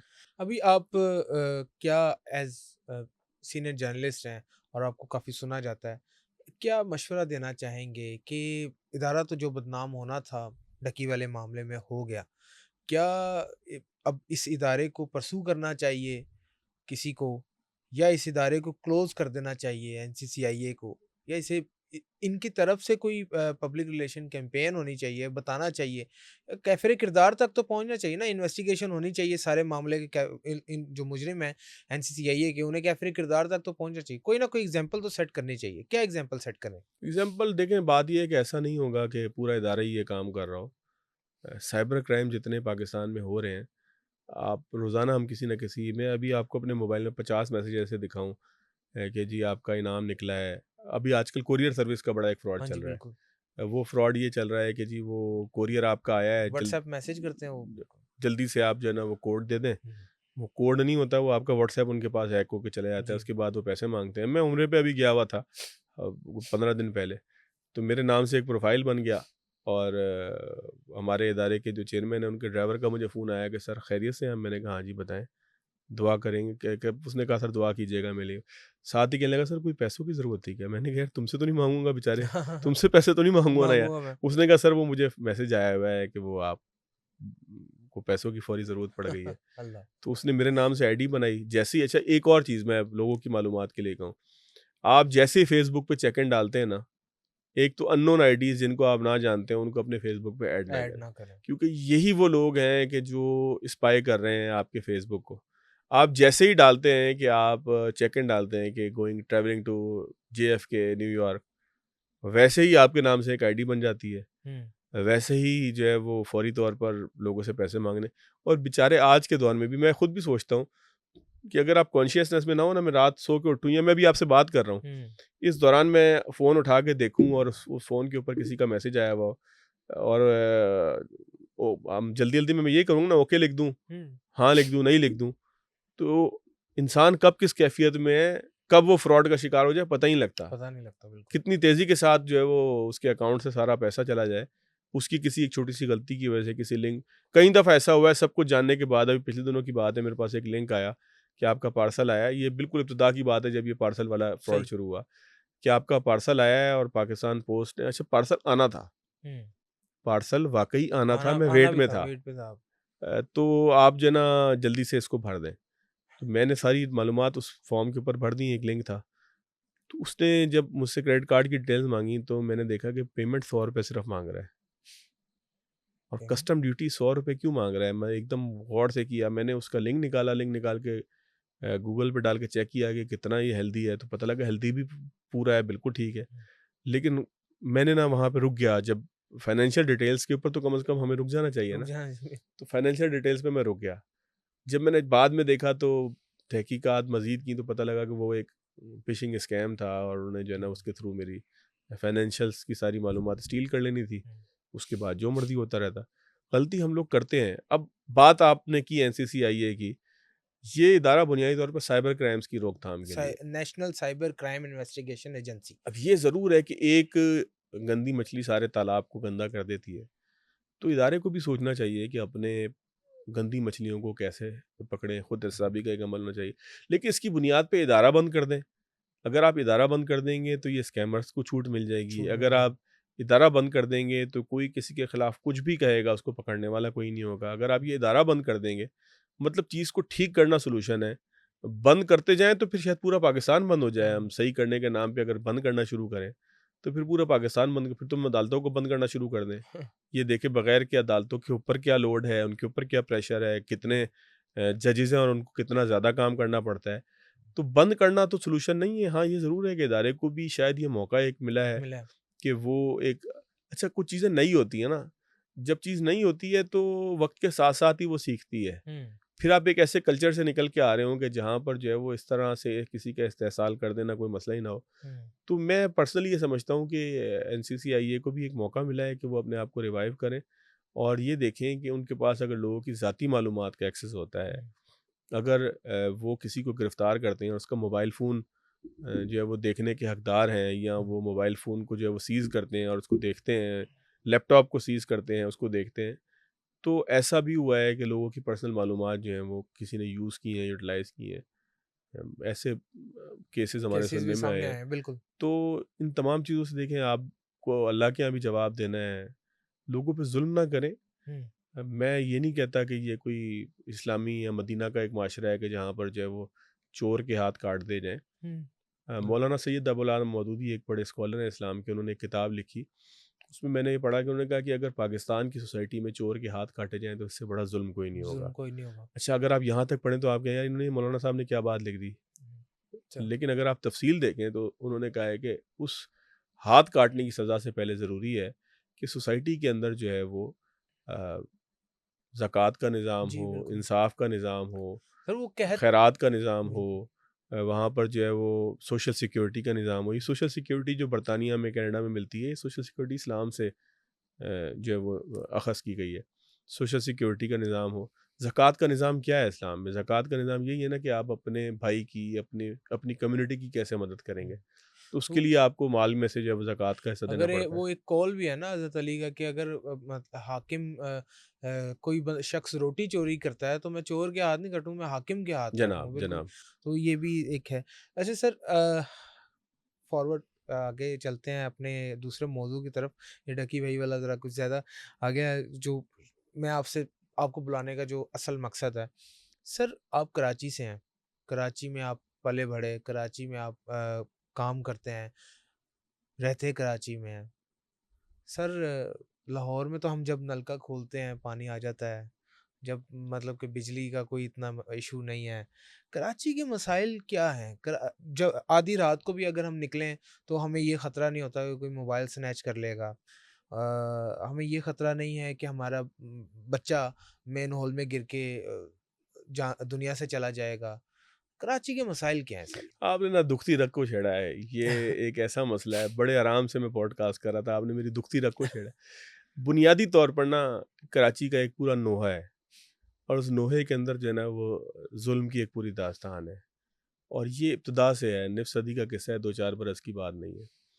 कराची के साथ हर दौर में, हर वक़्त जो है ना वो इस्तेहसाल हुआ। इस्तेहसाल से मुराद मैं किसी पंजाब को कसूरवार नहीं ठहराता, ये हुँ, हमने खुद किया। कराची को बुनियादी तौर पर देखें, लाहौर है, लाहौर को तख्ते पंजाब जी लाहौर से बिल्कुल, मंसूब लाहौर होता है से ना, मंसूब। और इल्ज़ाम भी लगता है शरीफ बरादरान पे कि उन्होंने पूरा जो माल था पंजाब का उठा के वो पंजाब की तरक्की के बजाय लाहौर पे लगा दिया। ये इल्ज़ाम है, मैं ना इसके हक़ में बात कर रहा हूँ, ना इसकी मुखालफत में कर रहा हूँ, लेकिन लाहौर बहरहाल कराची ऐसे बेहतर जो है वो हमें नज़र आता है, हर तरह से नज़र आता है, सिविक सहूलियात में। कराची में पानी की किल्लत तो है, पहले पानी को पकड़ लें। हुँ, पानी की किल्लत तो है, क्योंकि टेल के ऊपर है ना, हुँ, बिल्कुल। आपके यहाँ से पानी होके गुज़र रहा है। हाँ जी, हम पानी हमें उस वक़्त मिलेगा जब आप सब लोग इस्तेमाल कर लेंगे, कर लेंगे। जो बचेगा वो हमें मिल जाएगा, ठीक है? कराची में 2 जगह से पानी आता है, एक हब डैम से पानी आता है और वो भी बहुत कोई पुराना नहीं है। हब डैम में बलूचिस्तान में जो बारिशें होंगी, पहाड़ी सिलसिलों का पानी जमा होगा, वो कराची को सप्लाई हो जाएगा। वो कराची के ज़िला गरबी में जमा होगा, वेस्ट में, हुँ, उसको इस्तेमाल के लिए मिलेगा। बाकी पानी कराची का जो है वो कैनाल निकाल के कराची तक पहुँचेगा। और एक कराची में बहुत पहले ज़रिया हुआ करता था, ये डमलोटी के कुएँ कहा करते थे हम। मलीर के अंदर कुएँ थे, उनसे पानी निकाल के तो सप्लाई किया जाता था शहर को। और उनका रिज़र्वायर ग़ालिबन कराची का एक इलाका है लाइन्स एरिया, वहाँ पर था, वहाँ तक वो पूरा पानी सप्लाई होता था। हुँ, तो ये अब 2-3 ज़रिए हैं। अब ज़ाहिर है ज़ेर ज़मीन पानी का ज़रिया जो है वो इतना कारगर नहीं रहा, क्योंकि वो डमलोटी के कुएँ जो है उनकी सतह नीचे चली गई थी। हुँ, अब कराची में इस वक़्त पानी अ, एक क्राइसिस है, हुँ, और उस क्राइसिस को मज़ीद बढ़ावा मिलता है कि जब वो कमर्शियल बुनियादों के ऊपर पानी की सप्लाई बन जाए। हुँ, और कमर्शियल बुनियादों से मेरी मुराद ये है कि हर ताकतवर शख्स के टैंकर चलते हैं, टैंकर चलता और टैंकर के ज़रिए पानी पहुँचता है। तो जब पानी टैंकर के ज़रिए आ सकता है, तो पानी पाइप लाइन के ज़रिए क्यों नहीं आ सकता, वाटर सप्लाई के ज़रिए है। क्यों नहीं हाँ, आ सकता, ये एक सवाल है। वस्ती ज़िला जो है कराची का, उधर वाटर सप्लाई से पानी आ जाता है, लेकिन जो जुनूबी ज़िला है हुँ, वहाँ पे नहीं आता। अब कराची के अंदर ही कई ज़िले हैं, कई ज़िले हैं बिल्कुल। 5 अज़लाँ हैं कराची के, ज़िला वस्ती, गरबी, शर्की, सेंट्रल, कोरंगी, हाँ, कुरंगी, मलिर, 6 मलिर। अज़लाँ हैं, ठीक है। ये सारे जो ज़िले हैं ये अपनी आबादी के हिसाब से पूरे ज़िले, ज़िले से मुराद एक पूरा, हुँ, एक एक पूरा कल्चर है, उसके अंदर डीसी भी अलग है, उसकी अथॉरिटीज़ भी अलग हैं, उसके अंदर तमाम चीज़ें मुख्तलिफ हैं। कराची में पानी का मसला तो आज से नहीं है, कई सौ कई हैं। 100 तो बहुत ज़्यादा लगा है, कई सालों से, ये सालों से, दिहाइयों से ये मसला है। दहाइयों अच्छा, कराची के अंदर जो बुनियादी इस वक़्त मसला है, वो कराची के अंदर एक मुकम्मल बल्दियाती निज़ाम का ना होना है। मुकम्मल बल्दियाती बल्दियाती निज़ाम का ठीक, ना होना हाँ, है। ठीक। कराची में आप देखें कि एक अब्दुल सत्तार अखवानी के नाम से एक मेयर हुआ करते थे। हुँ, उनसे मंसूब है कि उन्होंने बड़े काम किए। एक फ़ारूक सत्तार साहब, फ़ारूक सत्तार ये भी, भी मेयर रहे कराची के। जी। ये केएमसी के मेयर थे, कराची म्युनिसिपल कॉर्पोरेशन के मेयर थे। मुर्तज़ा वहाब साहब जो हैं वो केएमसी के मेयर हैं, हुँ, कराची म्युनिसिपल कॉर्पोरेशन के मेयर हैं। ठीक है। कराची के मेयर नहीं हैं, अच्छा, ये 2 मुख्तलिफ बातें ये बल्दिया समझते हैं? जी, जी, बल्दिया। बल्दिया के मेयर हैं, ठीक, कराची की बल्दिया के मेयर हैं। अच्छा। वो कराची के मेयर नहीं हैं। तो मुस्तफ़ा कमाल साहब क्लेम या तो वो करते नेमतुल्ला हैं खान साहब कराची के नाज़िम थे, अच्छा, बल्दिया उनके मातहत था, मातहत ठीक है ठीक। ना? मैं इसको थोड़ा-सा ना आपको ज़रा समझाता हूँ जी, जी, आसानी के लिए। जी, बिल्कुल। कराची में जिस वक़्त निज़ाम है डीएमसीज़ हैं, district municipal district corporations, municipal corporation, उसके ऊपर जो है वो केएमसी है। केएमसी है। केएमसी का अपना दायरा है, 106 के करीब सड़कें हैं, कुछ नाले हैं, कुछ स्ट्रॉन्ग वाटर ड्रेन्स हैं। लेकिन अगर किसी इलाके के अंदर कोई मिसहैप हो जाएगा, तो लोग गाली देंगे मेयर कराची को। मेयर कराची को। वो कराची का मेयर नहीं है, वो बल्दिया का मेयर है। हुँ, ठीक।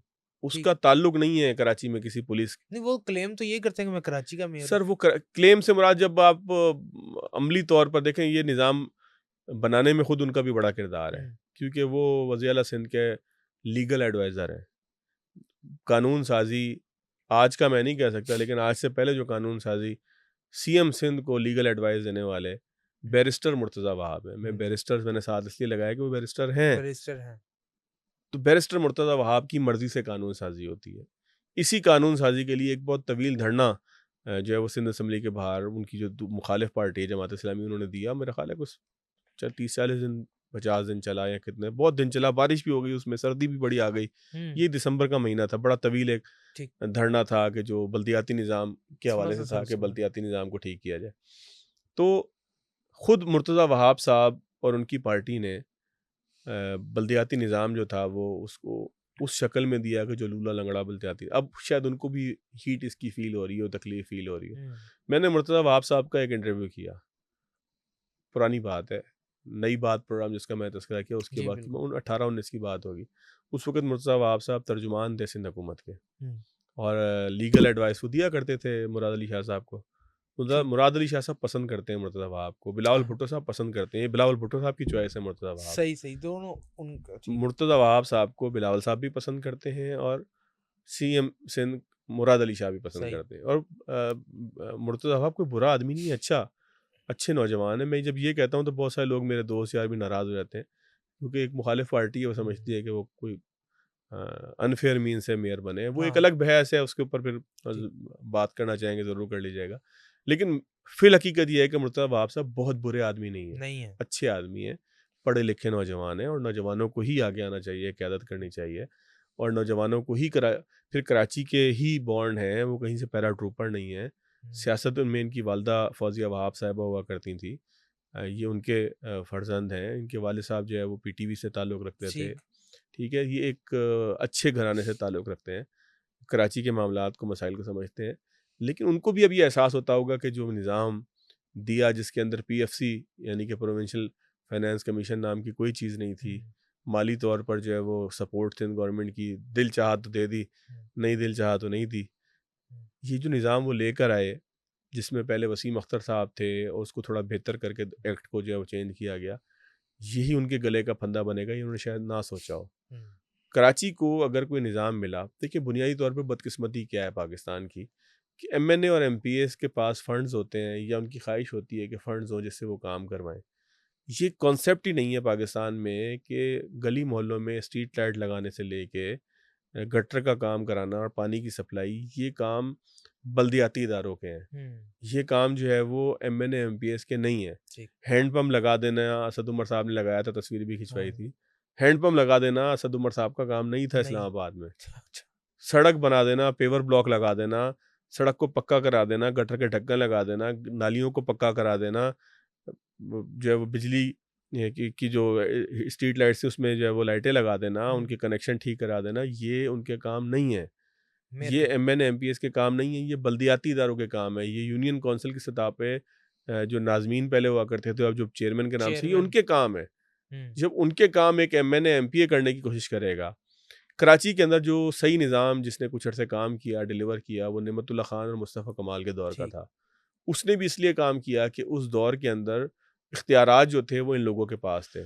सही। इस हद तक थे कि नेमतुल्लाह खान साहब का जो निज़ाम था, उसमें पुलिस अफसरान की जो एनुअल रिपोर्ट होती है, उसके ऊपर भी मेयर या नाज़िम कराची का तबसरा ज़रूरी था। तो यानी कि पुलिस अफसर बात करते हुए भी सोचेगा कि यार ये मेरी एनुअल रिपोर्ट को ना ख़राब कर दे। खराब कर दे, बिल्कुल। तमाम चीज़ें नाज़िम कराची के मातहत थीं। वो कराची का नाज़िम था, नज़म करने वाला था। उसके मातहत जो है वो वाटर बोर्ड भी था, उसके मातहत केएमसी भी था, उसके मातहत जो है वो सॉलिड वेस्ट मैनेजमेंट हुँ, जो जो भी का जो तरीक़ेकार था वो भी था। उसके उसके मातहत कराची के तमाम इदारे थे। अब सही। कराची में प्रॉब्लम क्या है? कराची ना इस वक़्त, अगर आप, मैं ये बार-बार इसका तज़किरा करता हूँ और ये बिल्कुल दुरुस्त बात है। कराची इस वक़्त ना एक तीतर-बटेर निज़ाम के अंदर है। हुँ, लाहौर में मेरा ख़्याल है कि आपके पास वाल्टन कैंट है, आपके पास एक लाहौर कैंट है। हाँ जी, शायद ये 2 ही कैंट हैं 2 लाहौर में, घंटे। और कोई हो तो मुझे इल्म नहीं है लाहौर के ठीक। बारे में। कराची में 5 कैंट हैं।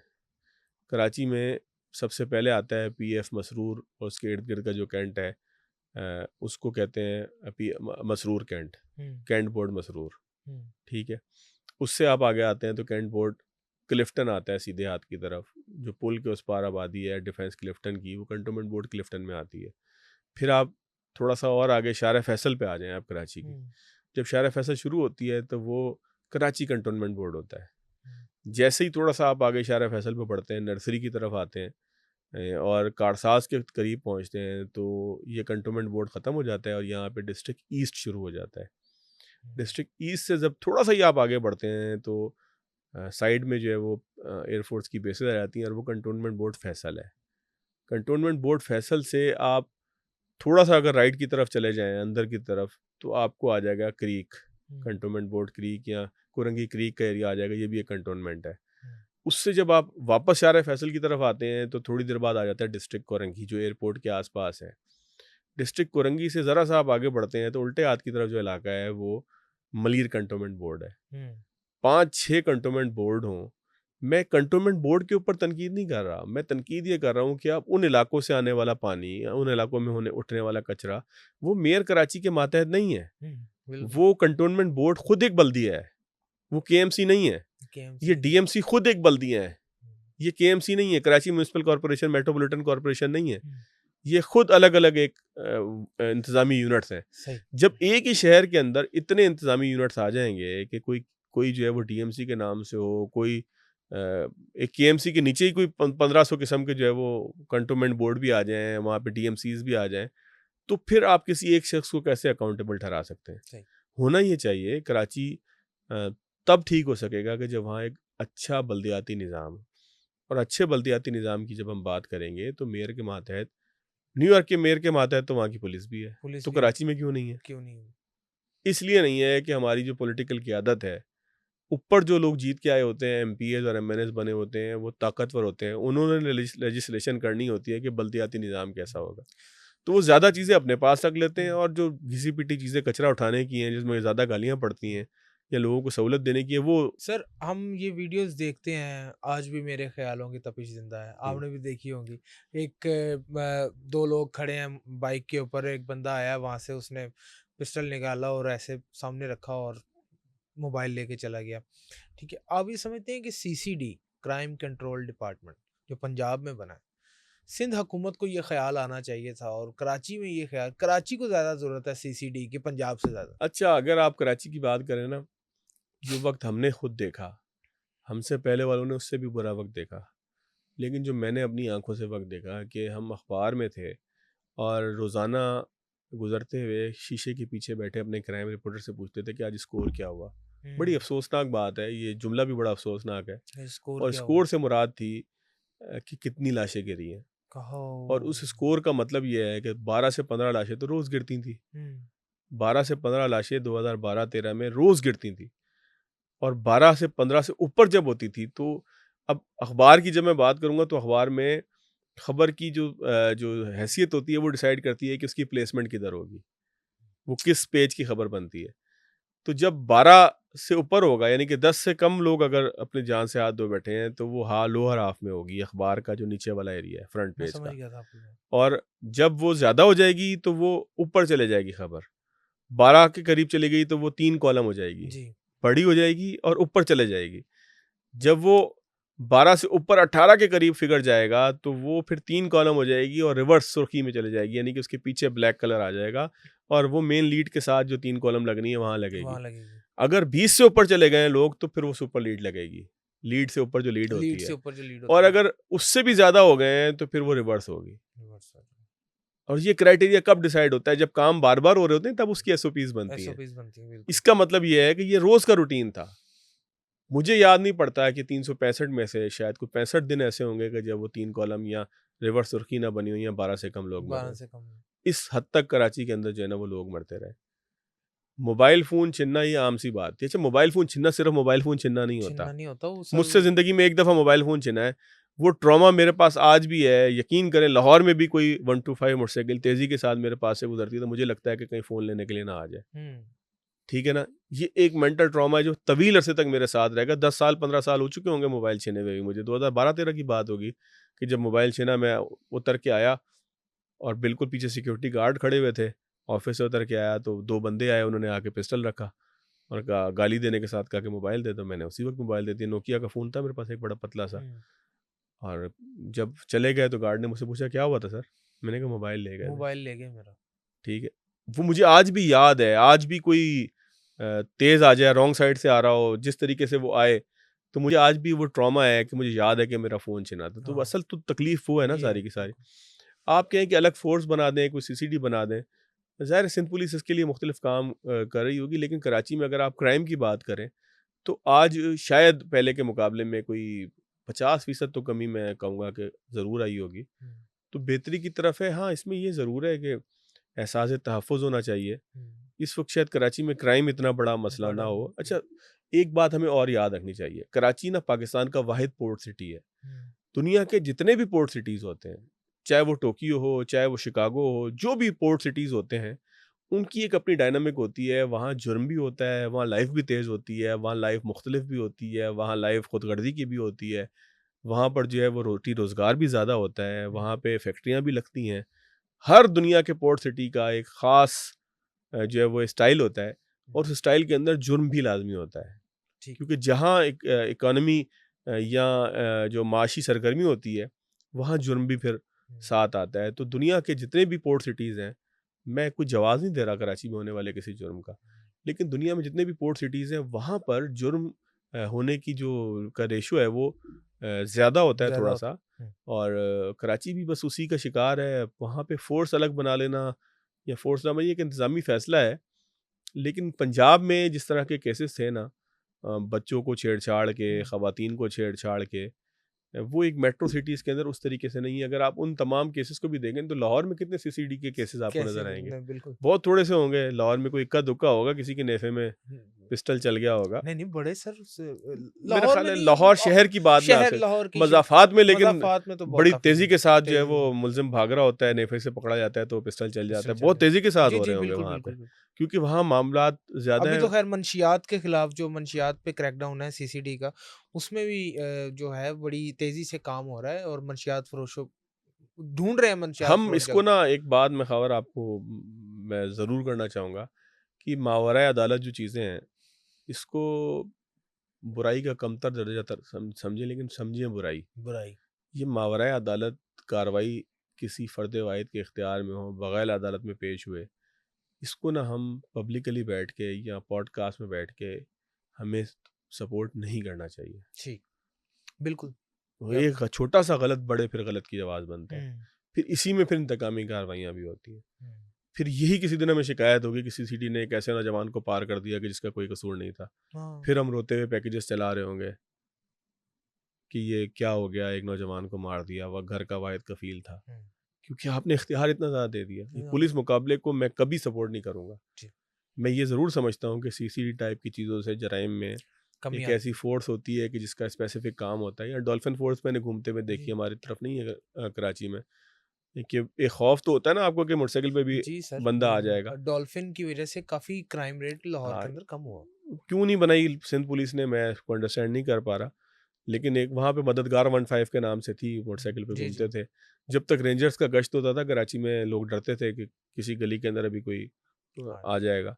तो वो फ़ोर्स किस लिए बनती हैं, कौन बनाता है, ये ज़ाहिर है कि एक बिल्कुल तफ़सीली एक टॉपिक है। हम्म, लेकिन कभी भी मावराए अदालत कत्ल को, मावराए अदालत किसी सज़ा को सपोर्ट नहीं करना चाहिए, क्योंकि चिराग सबके बुझेंगे, हवा किसी की नहीं। हवा ये किसी चीज़ फिर हमारे तक भी पहुँचती है। हम्म, फिर किसी दिन आपको पता लगता है कि किसी ने जो है वो अपने इख्तियार का नाजायज़ इस्तेमाल किया। हम्म, किसी ने जो है वो किसी लड़की ने अपने बॉयफ्रेंड को मरवा दिया। मरवा दिया बिल्कुल। ये हुआ था ना, रहमान मलिक साहब मरहूम थे। उनसे पूछा कि जी कराची में इतना जुर्म है, तो उन्होंने कहा कि ये बीवियाँ शौहरों को मरवा देती हैं। हम्म और गर्लफ्रेंड जो है वो अपने महबूब को मरवा मरवा देती है। देती हैं। वो बड़ा उस वक़्त एक उसके ऊपर एक तनाज़ा खड़ा हुआ कि इन्होंने किस तरह की किस बात तरह की कर दी, बात। क्या बयान दे दिया। लेकिन कहीं न कहीं उसमें फैक्चुअल चीज़ थी कि लोगों ने नाजायज़ इस्तेमाल भी की। जब देखा इतने कत्ल हो रहे हैं, 12 तो 2 और सही लोग ऐसे भी कत्ल हो गए कि जिनका कोई कोई बेचारों कसूर का जी लेना-देना नहीं था, जो किसी और वजह से मारे गए। तो हम इसको सपोर्ट नहीं कर सकते। हाँ, इसको एप्रिशिएट कर सकते हैं कि कोई एक ऐसी फ़ोर्स होनी चाहिए कि जिसका खौफ लोगों के अंदर हो। लेकिन मैं इसको सपोर्ट नहीं नहीं करूँगा कभी भी ये कह के कि बड़ा अच्छा कर रहे हैं नेफे में बस पिस्तौल नहीं चला के। मैं बिल्कुल अगर किसी ने गलत किया है उसको वहाँ पकड़ें, अदालत में पेश अदालत हो। में लेके आएँ उसको, अदालत के निज़ाम को बेहतर करें ना। हम्म ये तो नहीं है कि निज़ाम के ऊपर निज़ाम लेके आ जाएँ, निज़ाम के ऊपर निज़ाम लेके आ जाएँ, फिर तो कोई काम नहीं होगा। हम्म, एक इदारा ठीक काम नहीं कर रहा, आप एक और इदारा बना दें। बिल्कुल। भाई उस इदारे को कौन ठीक करेगा? या तो उसको बंद करें फिर। उसको बंद आप करते नहीं हैं और आप आगे की तरफ चले जाते हैं। सर आखिर में माइंड रिफ्रेश करें ज़रा थोड़ा-सा आपके साथ एक मैं वैसे आमतौर पे पॉडकास्ट में करता नहीं होता हुँ। क्योंकि काफ़ी गुफ्तगू हमने की है लंबी, तो माइंड रिफ्रेश करते हैं। रैपिड फायर एक खेलते हैं हम और ये मेरे ऊपर कुछ लिखा हुआ नहीं है, बस हमने करना है। शहबाज शरीफ साहब एज़ वज़ीर आला, शहबाज शरीफ साहब एज़ वज़ीर आज़म। वज़ीर आला बेहतर थे। वज़ीर आला बेहतर। अ, मंजूर भट्टू साहब वज़ीर आला या परवेज़ इलाही वज़ीर आला? परवेज़ इलाही ने बड़ा काम किया। बड़ा काम किया sir. Imran Khan as cricketer, सियासतदान? दोनों ही नहीं पसंद मुझे। क्यों सर क्या वजह है इसकी? क्रिकेट भी उनको उस ज़माने में लोग हीरो समझते होंगे। मुझे तो उनके रिकॉर्ड्स ने कभी मुतासिर नहीं किया। हुँ, ना सही, मैंने कभी, मुझे उस ज़माने में वसीम अकरम पसंद थे। असल में एक और भी चीज़ है ना, सही। वसीम और वक़ार में अगर आपको कोई पसंद करना हो, हाँ, तो अगर आपको वसीम पसंद है तो फिर आप वक़ार के ऊपर वक़ार बात के नहीं ऊपर करेंगे। वक़ार हालाँकि बहुत अच्छे बॉलर थे। हुँ, लेकिन मुझे वसीम अकरम पसंद है तो मैंने वक़ार यूनुस को, तो वक़ार। इसलिए इमरान खान साहब मुझे बहैसियत क्रिकेटर भी कभी, सियासतदान तो वो कभी थे ही नहीं, मैं अब उसके ऊपर क्या तफ़सील से बात करूँ, वो बिल्कुल। आपका मौज़ू नहीं है। म्यूज़िक, पॉप या क्लासिकल? यार म्यूज़िक का मुझे शौक ही कोई नहीं है। वाक़ई अब सर, कुछ चीज़ें ऐसी आ गई हैं कि कभी मैं जाते-आते सुन लूँ, मैं कोई म्यूज़िक का शौकीन कभी भी नहीं रहा। एक शख्सियत का इंटरव्यू करना पड़े शोबिज़ में से, तो किसको चूज़ करेंगे? मायरा ख़ान को या अ, मायरा ख़ान को या फवाद ख़ान को? पिटवाना तो नहीं है आपने घर पे मुझे? फवाद खान ही करवा दे यार। नहीं मायरा ख़ान को करें सर उनके फवाद खान करवा दे यार मैं। एक शख्सियत को अगर चूज़ करना पड़े इंटरव्यू के लिए, प्राइम टाइम इंटरव्यू है, किसका इंटरव्यू करना चाहेंगे? सदर आसिफ अली ज़रदारी साहब, या फिर वज़ीर-ए-आज़म शहबाज शरीफ साहब? अच्छा, मैं चूँकि सिंध से ताल्लुक़ रखता हूँ, तो मैं ज़रदारी साहब से ज़रूर बात करना चाहूँगा और उनसे ज़रूर पूछूँगा कि मुख्तलिफ़ किताबों में भी आपके तज़किरे हैं, मुख्तलिफ़ जेलों के हवाले से भी आप मशहूर हैं। तो ज़रा गपशप मुझे उनसे करने का मज़ा आएगा। Fawad Ahmed as TV broadcast journalist या अपना यूट्यूब बनाएँगे और अपने यूट्यूब के ऊपर भी फ़ोकस करेंगे? बड़ा मुश्किल सवाल है। सिर्फ़ कॉन्फ्लिक्ट ऑफ इंटरेस्ट है, मैं एक इदारे को इसकी सरबराही करते हुए एक ऐसी चीज़ की तरफ जाऊँगा जो ब्रॉडकास्टिंग को ख़त्म करने का सबब बन रही हो।